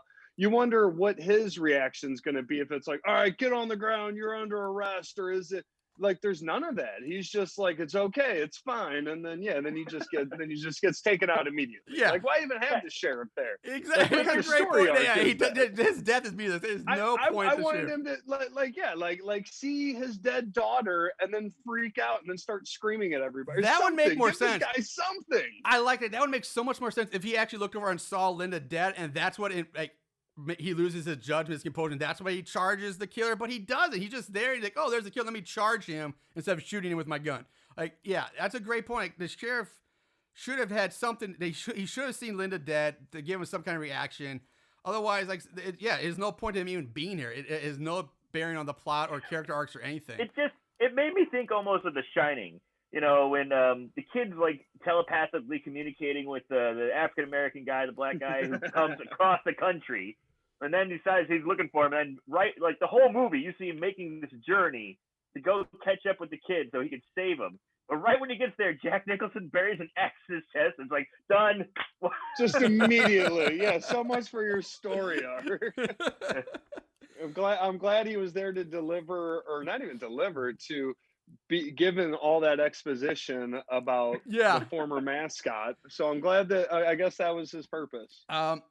I guess the only other purpose in this death scene is that when the sheriff dies, as he kind of slowly collapses to the ground, he pulls the mask off the mascot to reveal that the killer was Hannah's stepdad, Rick. Oh, I didn't even realize that he was the one that pulled the mask. I thought Rick gave his own, reveal. No, okay. Yeah, sheriff pulls the mask off as he dies. Hannah dashes for the gun, and she actually gets it, holding Rick at gunpoint. She's like, "Where's my mother?" And at this point, he you know what? This is where I have a clip. I'm just gonna let Rick. This is like a 2-minute and 15-second clip of Rick explaining everything. Again, a lot of exposition, a lot of back. But here, and you get an example of like what we're talking about, how this actor delivers his line with the accent. And it's so bad of just Rick explaining everything away. So just enjoy this clip, and I guess we'll talk about it as it goes along. But here we go. Hello, Hannah. Rick, where's my mother? Oh, she's around here somewhere. If you hurt her, I swear to God. Don't need to be worried about her. If I was you, I'd start worrying about not having any friends come Monday morning first period. How could you do this? Do I really need to give you a list of reasons? I suppose that's fair. For starters, it's hunting season. And hunting's just plain fun. Second, there's this whole mess that these heathens cause that made my poor boy go all loony farm. Damn meddling kids. Made my firstborn boy go to the retard house, tarnishing my family name. Family name? Please, look at yourself. Pretty sure you botched that on your own, you backwards, white trash piece of shit. Woo! Where did that come from? I didn't think you had that in you. You won't get away with this. Why? My boy Ben did it. You frame your own son? He don't speak now. It's not likely he's gonna be able to say anything. You stand back. Oh, damn it, Nancy. Things are just starting to get good around here. You promised me. Mom, you knew about this? Hannah was not part of our deal. Well, seeing me without my mask wasn't either. I told you to put a leash on this bratty little shovel slayer over there. I told you to make sure she stayed at home. I did, but she didn't listen, did she? Mom, what deal? Hannah, butt out. Just tell her, Nance. Stiff cat's hanging out of the bag. You talk too much. Just shut up. Oh, sure. Your mom was freaked out as all get out. Right around the time I started making carne asada out of Senorita Sanchez, but a handful of them happy pills. And then she started realizing that you was just one step closer to that cheer scholarship. That's enough, Rick. We've finished everything we came here to do, right? Now, Hannah and I aren't going to say anything. So we're gonna stick to the original plan. Ben did it all. Understood? All right, Nance. Understood, Hannah? Mom? Mom?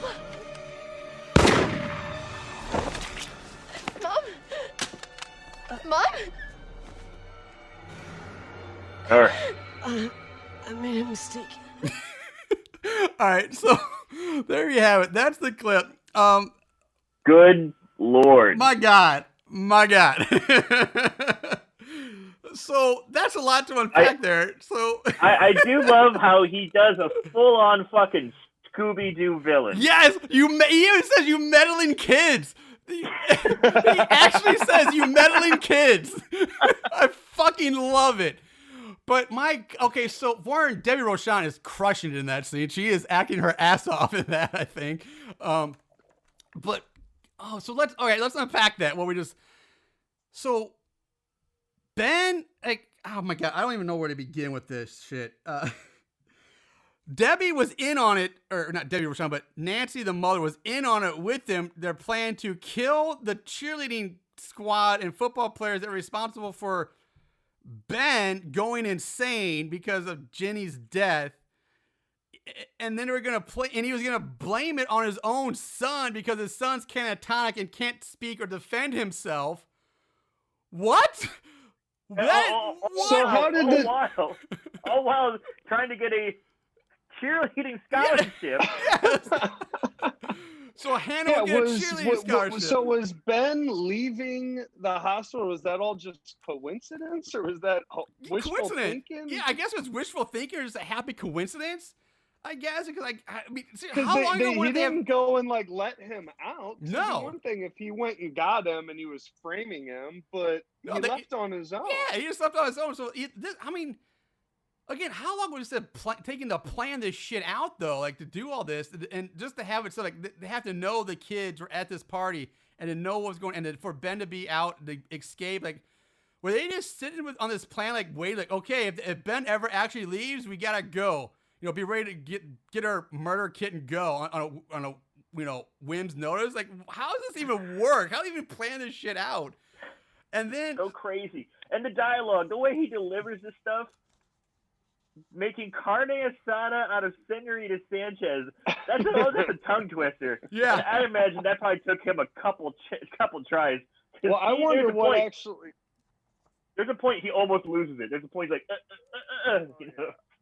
It makes me wonder what actually was in the script, or if he's just going off, because I've had these long expositions in scripts where sometimes the wheels come off and you're just saying whatever the fuck comes to mind.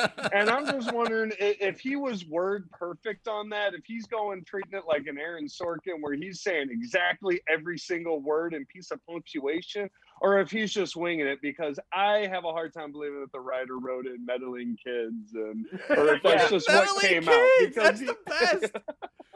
That's the best. But okay, well, actually, before we move on, I want to come back to something you just said though. But I do see my other favorite thing about what you hear at the end is that when you hear Rick shoot Nancy or Debbie Rochon, he shoots and kills her, and then she shoots him, killing him. But my favorite part, is when Debbie's dying.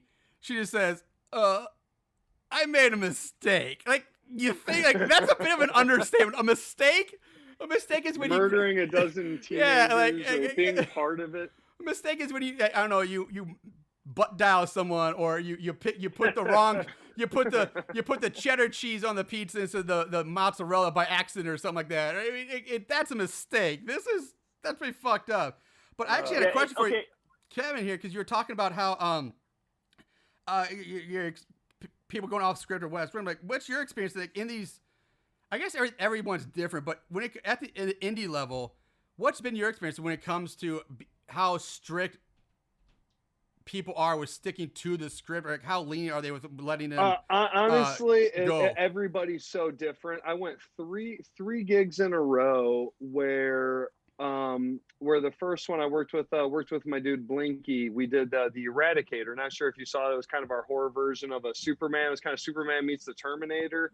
And with that, the director I added a word like this was a mistake instead of like this is a mistake. And he like corrected me and he told me exactly how to say it, what to say, and it was so spot on. I was like, okay. Then literally in the very next project that I did, I said my line and the guy goes, I love it. Well, maybe here you'll do I'm not giving you a line read. Just say it how you want to say it. I trust you as an actor. Make it your own. You could go off book, just make it your own. And then that was another horror movie. And then I did a drama right after it. And then the lady kept saying, say this, but then add something. Feel free to go, again, go off book. So and this was all in like a 2-week span. So I went from the strictest of the strict, not only making sure that I said every word perfect, but exactly how to say it, what pitch, what inflection, what speed. He just wanted me to mimic what he was doing with his voice.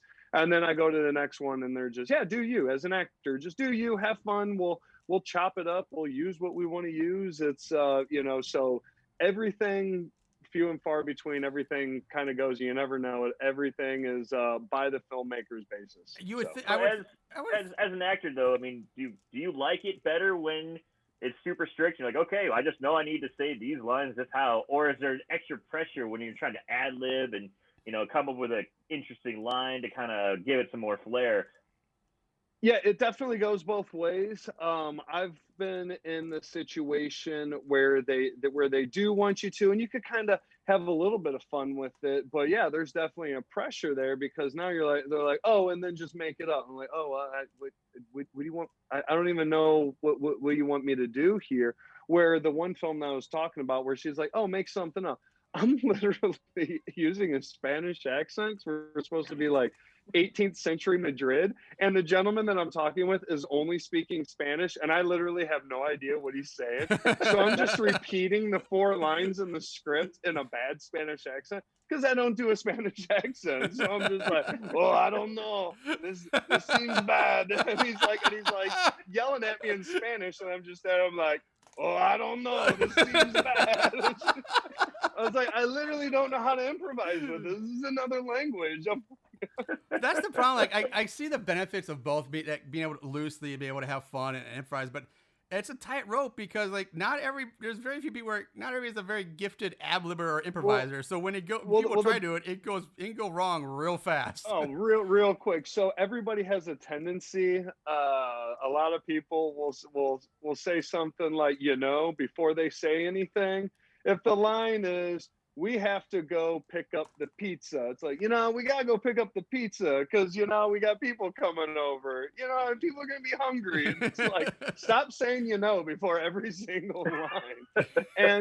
And then with that, you want to make it conversational. If you read something and it's written differently is how it's said out loud. So that's why typically you do table reads because you say the words outside. Sometimes if it is a tongue twister like that, it's like, yeah, maybe we should change that line, make it easier, more conversational. So I like it whenever they give me the liberty to at least change a word here and there to make it more conversational, of course, because then you're going into everybody's dialects. Gotcha. Obviously I would. I do want to make a correction. I made a mistake. At the end of that scene I played, Debbie is stabbed in the stomach with the tomahawk, not shot. Like I said, that actually comes into play. So she gets stabbed. That's a mistake. You didn't kill a whole bunch of people. Yeah, that's a mistake I made. I didn't go on a murder spree. So did she? And you said that she took out Rick here. Is that how we ended up going? Rick stabs her with the tomahawk in the stomach, and then because she had taken the gun from Hammond, so she, after getting stabbed, shoots Rick, who he collapses to the ground. So he's dead. Okay, well, I got to point out that I like how Rick went Terminator there for like 2 scenes. I forget. Somebody cracked him in the head with something, and he total no-sold it. He just went right. And then somebody else came up and just punched him right in the head, and he just turned around and took him out. I forget who it was. There were so many moving pieces. That's actually, at first, Hannah hits him over the head with the shovel, which he does go on count. He goes down from that. But what you're talking about is, so Rick gets shot, but he stands back up and says to Hannah, what, you didn't think I was smart enough to wear a bulletproof vest under this poncho?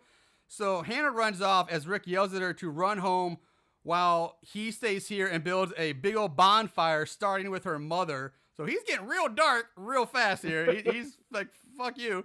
Hannah stops running and picks up a large branch and heads back to Rick. Like, fucking, I'm going back to this guy.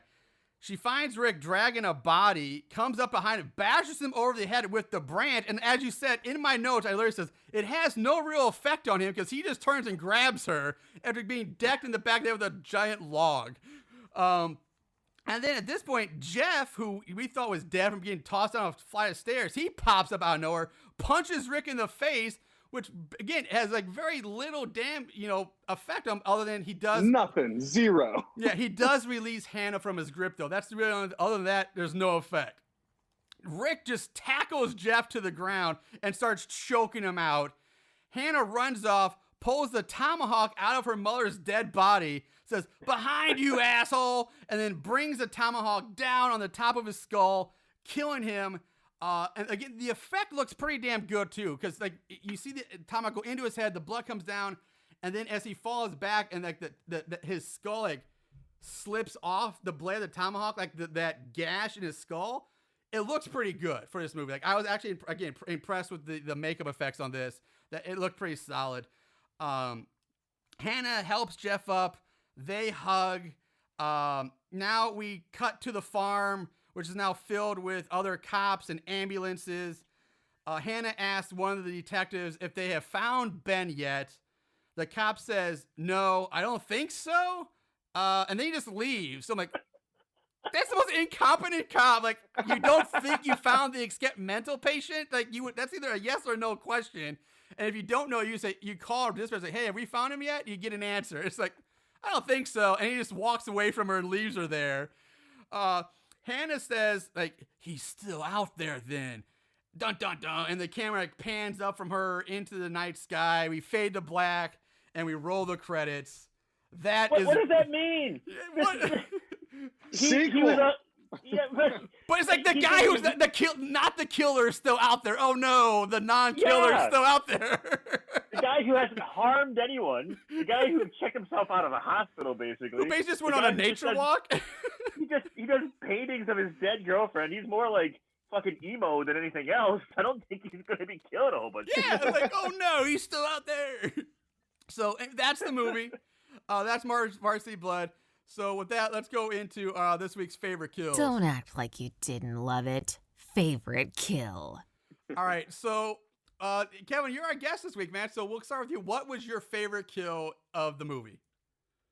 Okay, I'm gonna have to go with, I believe her name was Heather with the pitchfork. It's with this film in particular. Maybe I forgot things along the way, but her whole thing about being a virgin, and then like whenever her stepsister wronged her and ended up hooking up with the guy, even though they had zero, they never had a scene together, so you're never connected to the other guy anyway.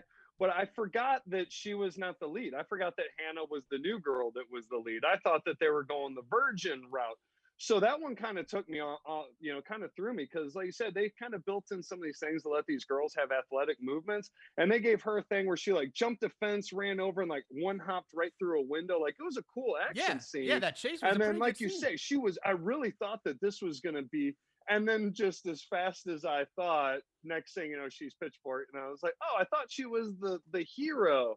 And he's like, no, it's the new girl. I was like, oh, right, I forgot. But I did like, it did pay homage, like you said, to, it was very, very Friday the 13th. It was a straight shot right out of 1984 with the way that it was done, but it was done well. The stick into the wall. I really enjoyed that one, because honestly, every other death I saw coming a mile away, you're just waiting for the time for this person to die. But with hers was the only one that I really, for some reason, I was surprised whenever she got it. It threw me off. I got to give them credit for it. It's a great point. That's a great explanation. I love it. Aaron, what about you, man? Kevin, I'm right there with you. It's the pitchfork kill. That was my favorite one. Pretty much for everything you just said, the setup, the build-up, the kind of homage to horror movies, particularly Friday the 13th, the feeling I got from it. But also when he did impale her on the wall, that visceral spit at him, and it was. I was like, fuck yeah, I'd be pissed off too if I got killed. We don't see that enough in movies, I feel. And again, for an independent horror movie, they did a good job, because she actually, instead of just sitting there flat as a board being impaled, she actually slumped forward when she was dead, and it still held her up. So I was happy to see that she actually lost control of her muscles and slumped forward, and it still held her up very well. I mean, we have the classic one of Friday, like Halloween, when Michael Myers impales Bob to the wall with a kitchen knife. He's a big dude, and he just stays there spat.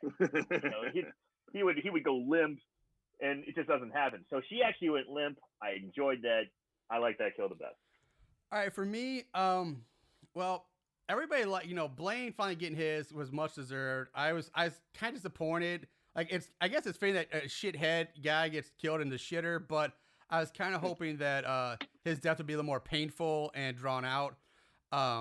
but I'm actually agreeing with you guys, man. Heather, which sucks because Heather was probably my favorite character in this movie next to Hannah, because both those should have been final girls in any other movie. Heather should have been the final girl. Because she's the one she's not the bitch. She's not bitching to anybody like Hannah. Hannah's not either, but she's the good girl. She's the virgin. She's, she does athletic stuff. On that chase scene's really good. She holds her own fairly well. And it's a, even though we've seen the pitchfork thing before, it's done well.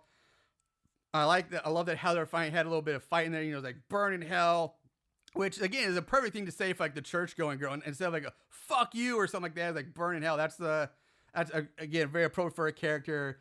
Spitting on the guys, it was a great, the chasing that led up to it was really good. Every guy's thing, I agree 100%.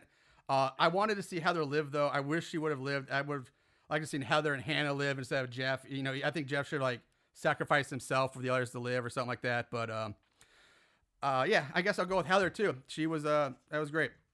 So with that done, sweet. Yeah, let's move on to odds and ends. Just when you thought it was over, here comes the odds and ends. All right, so ratings. IMDb gives it a 3.8 out of 10. Rotten Tomatoes, there is no official thermometer score, and it has a 12% audience score. Amazon gives it a 2.3 out of 5, so that's rare. When you get below a 3 on Amazon, you're hurting. Plot keywords, there was really nothing fun worth mentioning, all very run-of-the-mill, boring, bland stuff you would expect in a independent slasher. I was disappointed that panties was not on there. Our panty lovers are really dropping the ball lately. Like, there's lots of panty shots in this movie. So, yeah, panty Kevin, lovers, get on the ball, get your shit together. If you didn't know, we went on a crazy string of plot keywords like people just put in panties, red panties, black panties, white panties. Episode after episode after episode, the panty lovers came out in full force. But they've been letting us down. Yeah, yeah, there was some very good panty shots in this for sure.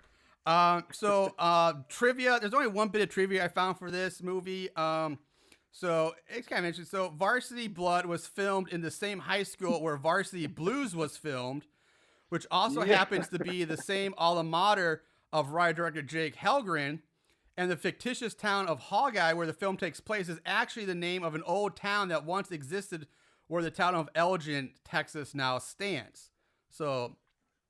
yeah, that's hilarious that you said, because I had no idea. But as I was typing this into Amazon, of course, Varsity Blues comes up until you get that, first O in Blood. I was like, ooh, Varsity Blues. I really enjoyed that movie. I would rewatch that. And I even clicked on it before just to see that it was not a free option on Amazon Prime. Otherwise, I may have delayed this movie watching for another evening.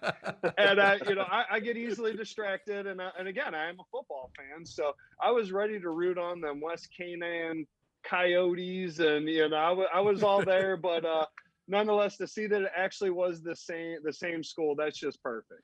Yeah, it's kind of cool that the writer director went to that high school too, where that movie was filmed. So I guess it's probably why he went back and filmed it there, because he got permission easily for being a student. Budget information. I couldn't find the budget information for this movie, which is always disappointing. Always love to do budget. What are your guys' guesses? Okay, so I really suck at this game. I usually blow my wad or I come way under. But it seemed like there was a lot of actors and actresses. Decent effects. The score was really good, which I was impressed by, but the lighting sucked. So it's like I'm trying to weigh these options. I'm glad you actually mentioned this, Kevin. Talk about the guerrilla film technique of the actual football game, because being someone who's not in the business, I wouldn't have didn't pick that up. Yeah, the pep rally at the beginning though, that did have a lot of people in it. That one was strictly them, so there was quite a few people for that one. But I imagine you don't have to pay a lot of extras to be in independent films. Like, hey, you just want to be in a film, be an extra, just come on. I can't imagine they're paying a lot of people at this point. No, not at all. Yeah, you have Debbie Rochon. She's a name in the horror world. I'm gonna say $75,000 to $100,000. I'm probably in that ballpark, maybe 150-ish, depending. It's hard because the line's so bad. Yeah, I'd like to hear what's our professional opinion would be? Like, what would you think it would be? No, honestly, you guys are dead on. I was thinking between 100 and 150, depending on where it was. Like you said, there's a lot of actors. I guarantee you, none of them were making more than scale. Debbie Rochon was the only one that would have been anything.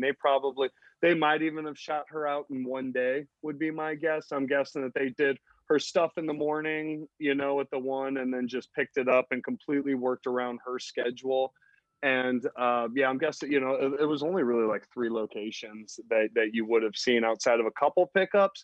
But yeah, a little over 100. You could see that there was a lot of quality. I mean, the coloring was good. The post-production was done really well. You could tell that where they did kind of skimp was lighting, of course. That's just throughout. Like I said, not only the big continuity ones that I had mentioned earlier, but the one that just kept on coming up. It was just so dark. It's so hard to light because you are doing it as a cop out, but the effects were really solid.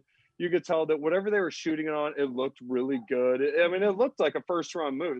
The sound quality. I mean, I didn't dig what a lot of people were saying. A lot of people were eating lines. You could tell a lot of them were really long one shots. So you could tell that some of them, they probably only got one take on. So that's unfortunate for the actors, because I absolutely hated Blaine's performance, especially whenever he was in the car and he's just talking and it's brutally painful to watch. And not to say that the guy is a bad actor, but whenever you stay in a one shot for that long and they're just going back, they're just fumbling through it.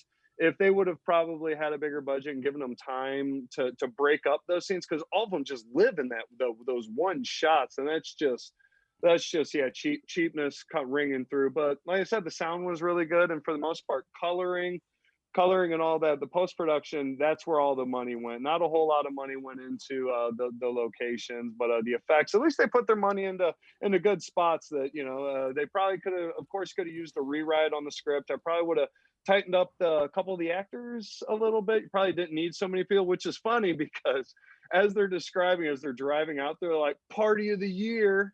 Yeah, with 6 people, going yeah, out to part a of the year. field with no electricity. Like, how is this the party of the year? That's a great point.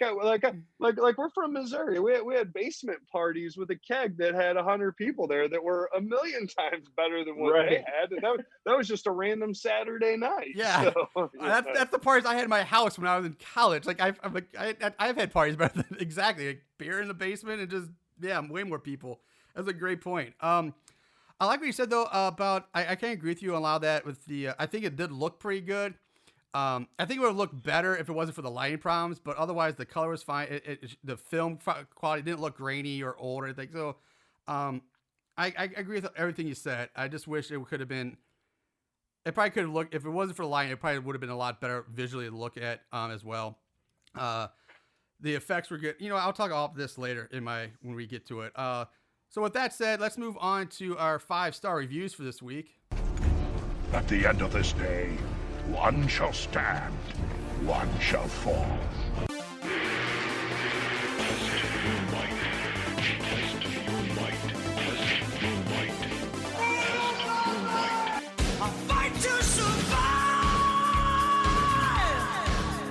Good versus bad.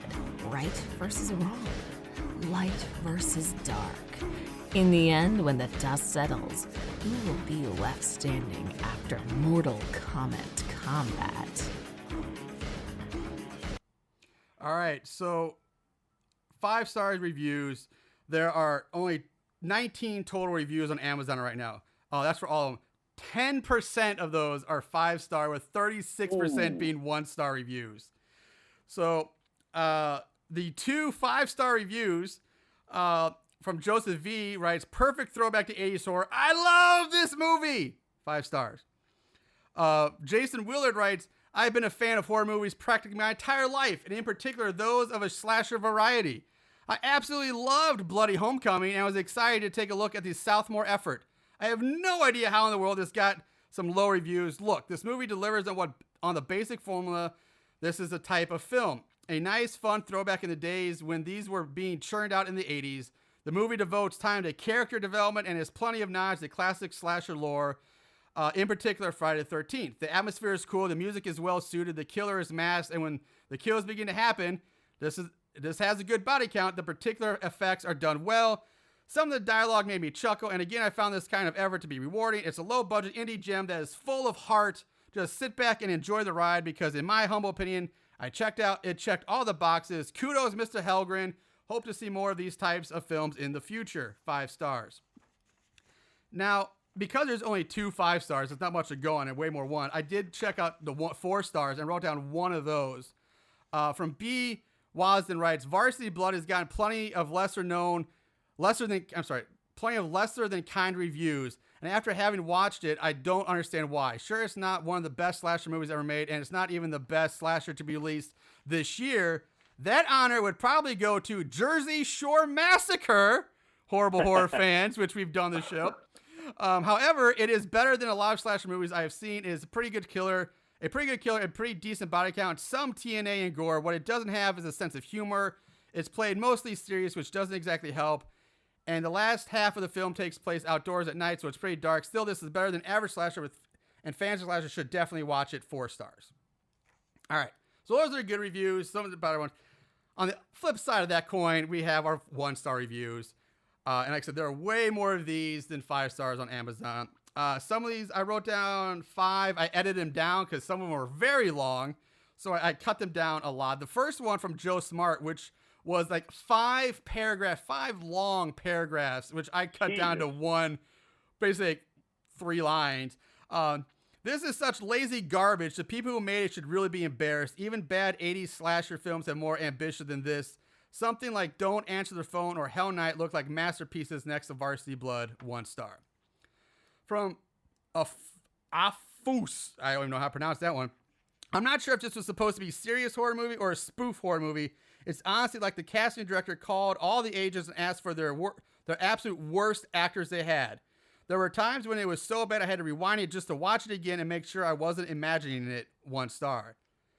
Corey T. Schaefer writes, while I appreciate what they were going for here, a kind of Varsity Blues meets Friday the 13th, the cast was too weak and the script was too bad to pull this movie over the line of respectability. I can't even recommend this one to fans of low-budget indie horror films, as there are no scares. In about 15 minutes in this movie, you'll begin to kick yourself for buying or renting it in the first place. 1 star. Last 2 from Russell S. writes, I had to warn the world about this movie. It's so very bad. The story is typical, not even good typical. I can guarantee that none of the quote-unquote actors in this quote-unquote movie will ever amount to anything. Some are really bad and others are worse. Any Academy Award winners in this bunch, not a chance. I will, however, bestow best abs to the character of Blaine, as played by Blair Jackson. His abs did rock. The mother, question mark? She and her boyfriend are absolutely the worst. I'm begging you not to even consider this train wreck. 1 star. Very harsh. And lastly, from R. Rick, he writes, it will annoy the hell out of you if you are over the age of 16. Watch only if you have Prime and are curious. Do not pay for this. 1 star. So Kevin, I got a question.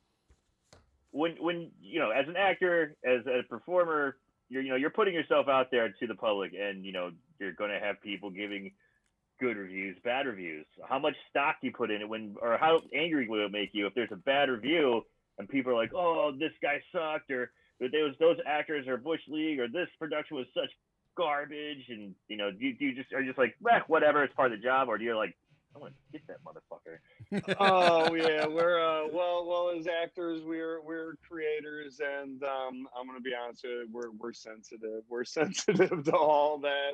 We feel it. We feel those words. We take it personal. We don't like it. I know. My series Job Guys is now on Amazon.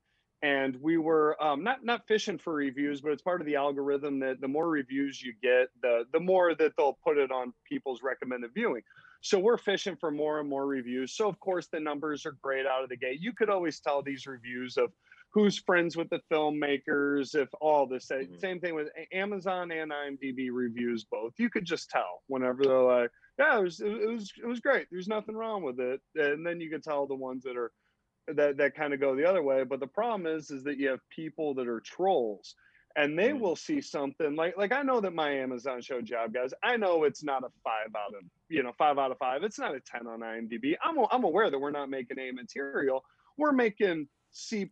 It's very, we're working in a limited budget. we're not in the studio system. I'm paying out of pocket to do it. So I'm well aware that I've got a 3 on my hands. And if, you know, whatever the case may be, it's enjoyable. I think it is. I haven't had anybody who's actually watched it and said that they hate it, but whenever trolls will get on and then they'll see that somebody gave it a 5 or somebody's given it a 10. Now they think that they have to be a social justice warrior and give it a 1 to overcompensate. Like, I know my show is not a 1.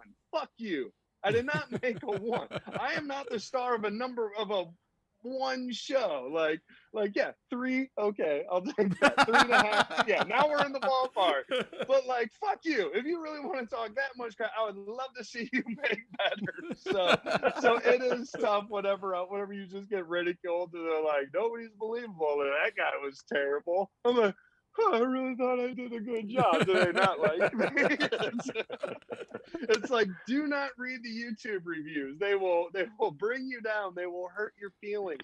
And then that is what the people want. They want to hurt your feelings. Yeah. Don't let them win. With that being said, please watch Job Guys on Amazon. Rate and review. An honest review. That's a great segue to that shameless plug. I love it. But I kind of disagree. They talk about Debbie. I thought Debbie was fine in this movie. I thought she was committed. You know, she did the absolute best that you could do with that part. I don't know. I mean, you could have given Meryl Streep that part, and she wouldn't have been able to do much more with it. I mean, she's mean mom, strict in the thing. Every scene with her daughter is good, and then at the end, it's bad dialogue there at the end. They're back and forth. Like, I was shocked whenever she was in on it the whole time. Like, that, I was genuinely surprised. That's shocking. I was shocked too about that. And yeah, she's only in like 3 scenes the whole movie. And they're up until the final one at the end. They're relatively short and simple. But I was like, Rick was hard to watch. Heather at times wasn't great, but I still loved her character, and she's gorgeous. So I of course I'll let that slide a bit. But yeah, I mean, I don't know. Overall, it's but with us saying that, going back and forth, it's our take on it. So, what is your final impressions or opinions of Varsity Blood? What's your final say on the movie? We'll start with Kevin. Well, I mean, obviously, it was it is exactly what you're signing up for. It's a take on a slasher flick. You could tell that they did almost everything practical, which you have to appreciate. The effects were there. Everybody died that you wanted to. So, you hope for a little bit better payoff and the characters to mean a little bit more. But all in all, yeah, it was a bad movie. It was a bad movie. I would not recommend it to anybody who's not a fan of bad horror. But if you're a fan of bad horror, then cool, check it out. You will be slightly entertained, and you don't have to pay much attention or take it serious. But yeah, bad movie. So all right, what we do, I'm going to make you pick one. Could you?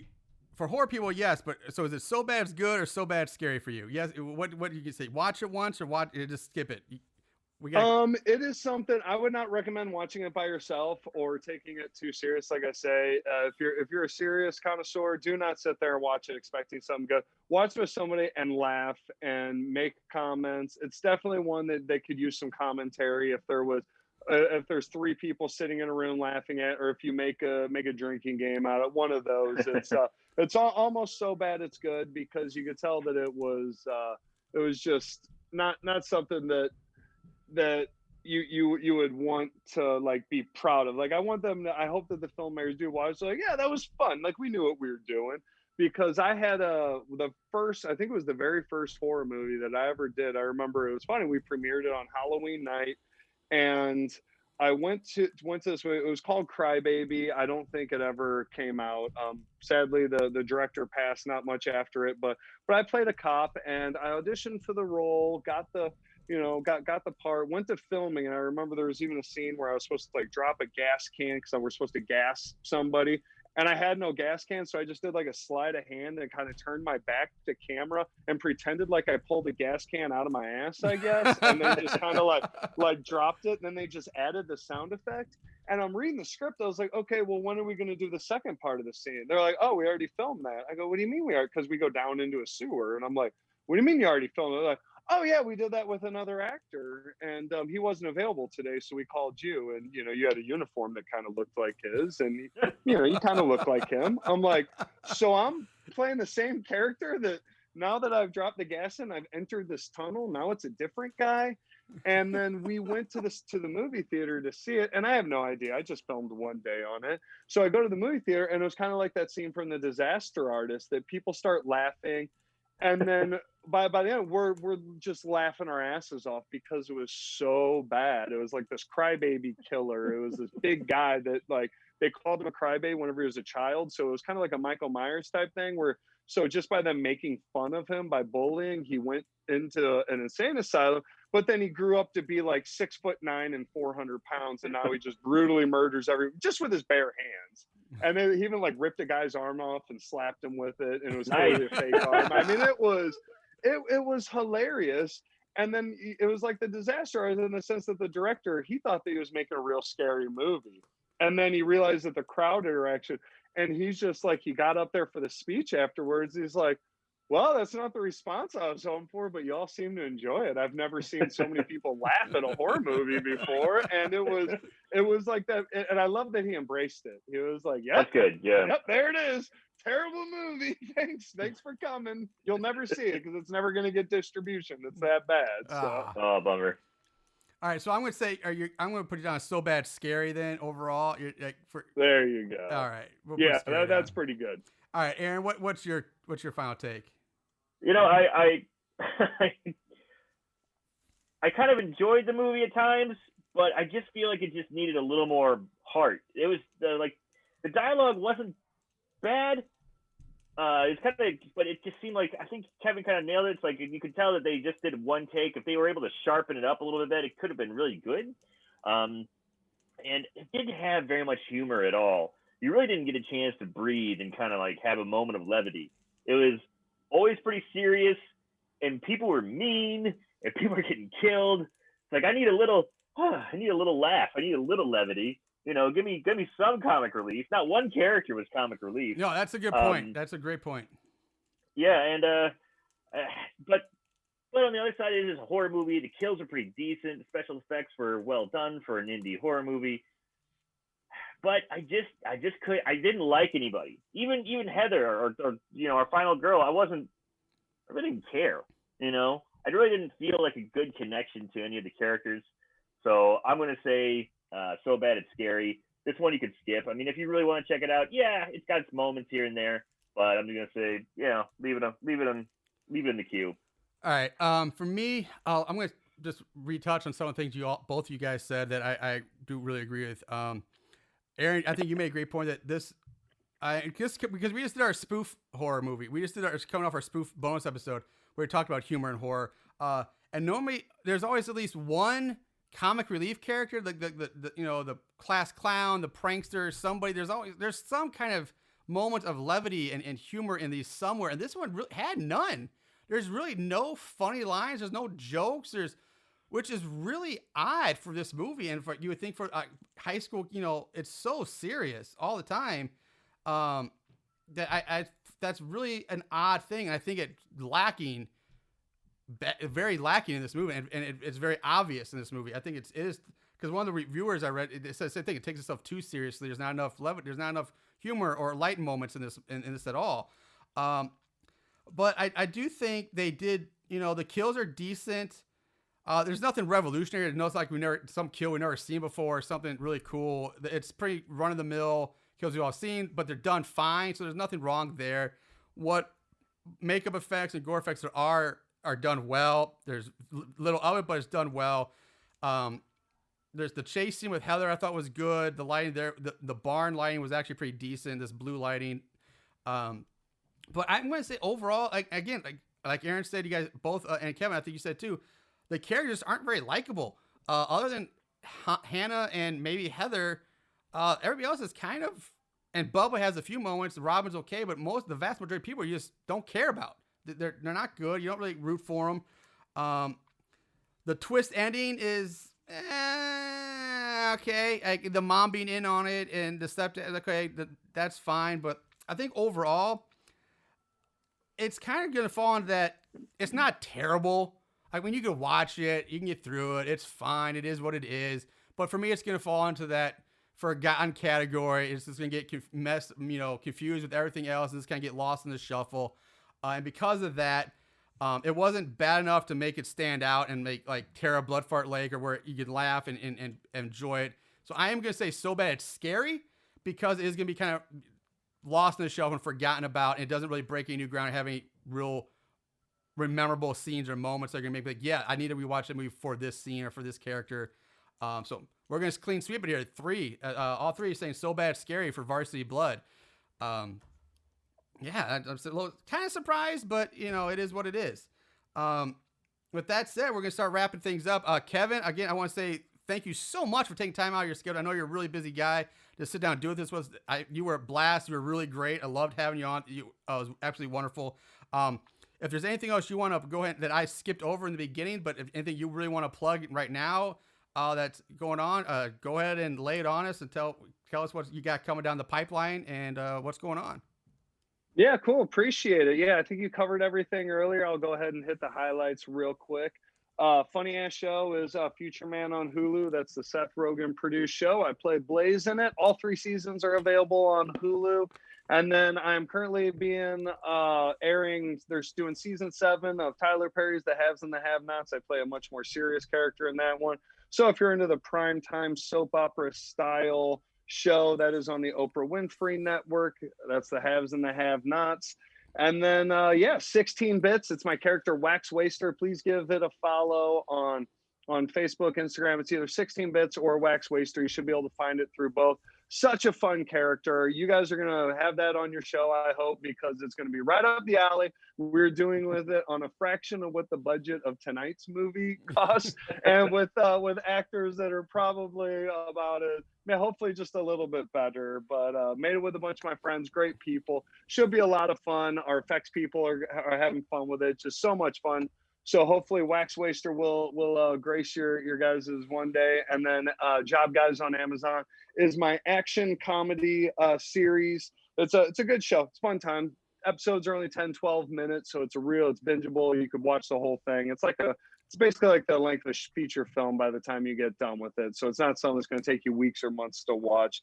So please watch that. And then, a couple others that are coming out, but nothing really that comes to mind right now. Some of the classic old bad horror movies that I've been in were Death House and Death Day, which was the campus redubbed Death Day when it went into distribution. I couldn't remember the name of it. I know campus got my name. I couldn't remember. Because I got bamboozled by that. I bought that thing twice. I bought it twice. I bought it as campus because I knew you were like, oh, Campus Cowboy. I'm gonna buy that. And oh, I got Death Day coming. All right, cool. I'll buy that too. I started watching. Wait a minute. This seems oddly familiar. Wait a minute. Wait a minute. Feel like I'm stuck in the campus. It's all happening again. But yeah, so some fun stuff there. So yeah, if you're into that type of thing, some other ones, there's like Dead Cruelty, Welcome to Hell. There's all sorts of crazy horror stuff that you could find me in. But check out my IMDb. There's there's a lot of them. It's long. So yeah. Speaking of horror, one thing I did forget to mention, I'm going to bring up now because Wax Wrestler and 16-Bit. I'm super excited to see that. That looks so much fun. I do thoroughly want to watch that series. I'm really super forward. And I think I saw on your Facebook you got like a pop figure made after you. Somebody made like a Funko Pop or something like that of Wax Wrestler. Yes. That's so cool. That's awesome. That's right. Yeah, I want an action figure, and if I gotta settle for one of those Fun Pop dolls, then hey, that's it's a stepping stone. Eventually, it will be the action figure. I don't think that they quite got my chiseled physique right in the pop doll. They don't quite get the definition in there. All the training that I do. With all my Mr. Muscle Beach titles and everything, and yet my body looks like everybody else's. What's up with that? There's one other horror movie I would mention. I forgot to mention at the beginning, but coming up we're 2 months away from our Christmas movie month-long Christmas movie season at Aaron Loves. You were in Ugly Sweater Party, the Christmas Christmas movie, Ugly Sweater Party. So maybe if we can work out, down the road we can have you back on and we can do a watch-along episode for our Patreon listeners with you, an Ugly Sweater Party. That could be fun. Maybe we work that out. I'm obviously not holding it to you now on air. I would love to. Yeah, I'm close with a lot of the actors too. In fact, it's the same director that did Ugly Sweater Party is doing Wax Waster. We met on I met him at a horror convention at Monster Palooza, and then he cast me in Ugly Sweater Party, and then on set we just got talking. And this guy, you guys should have him on. Name's Aaron Mento. He, like, every movie that I see that you guys do are the same movies that I've watched with him. Like, I remember we watched Hack-O-Lantern together, then I listened to you guys do it, and there's just so many of these other ones. Like, this is totally his genre, so it's like absolutely perfect for it. Would love to be on the Ugly Sweater Party episode. Would love to do a watch along with you guys. We're so many Christmas movies we gotta get to, sure. But yeah, if we could do a watch along with that, with like, yeah, if you and like if you get the director on, we could do a watch along. That could be a lot of fun, and something we could do also when it comes Christmas time. That would be awesome. Again, I want to say again one more time, I know I said, but thank you so much for taking time out. It was awesome having you. I consider you a friend of the show. I love having, you're a good friend. I'd like to think of a good friend of ours now. Aaron, anything else you want to say before you wrap it up? Anything you want to get out there? Well, I just want to say again, also thank you very much, Kevin. Appreciate it. Really, really looking forward to 16-bit. It's from what I understand, what it looks like, it's a video game character come to life, and he's just fucking people up. So I'm really looking forward to that. I am really looking forward to that. I love the premise. I think that's going to be so funny and so enjoyable to watch. It's a fantastic premise. I'm very excited about that. Especially since I'm getting back into old video games. This 16-bit style. Lately I've been playing a lot of those. It's just kind of fun. But yeah, man, really appreciate it. Keep pumping out those Muscle Beach titles. I love it.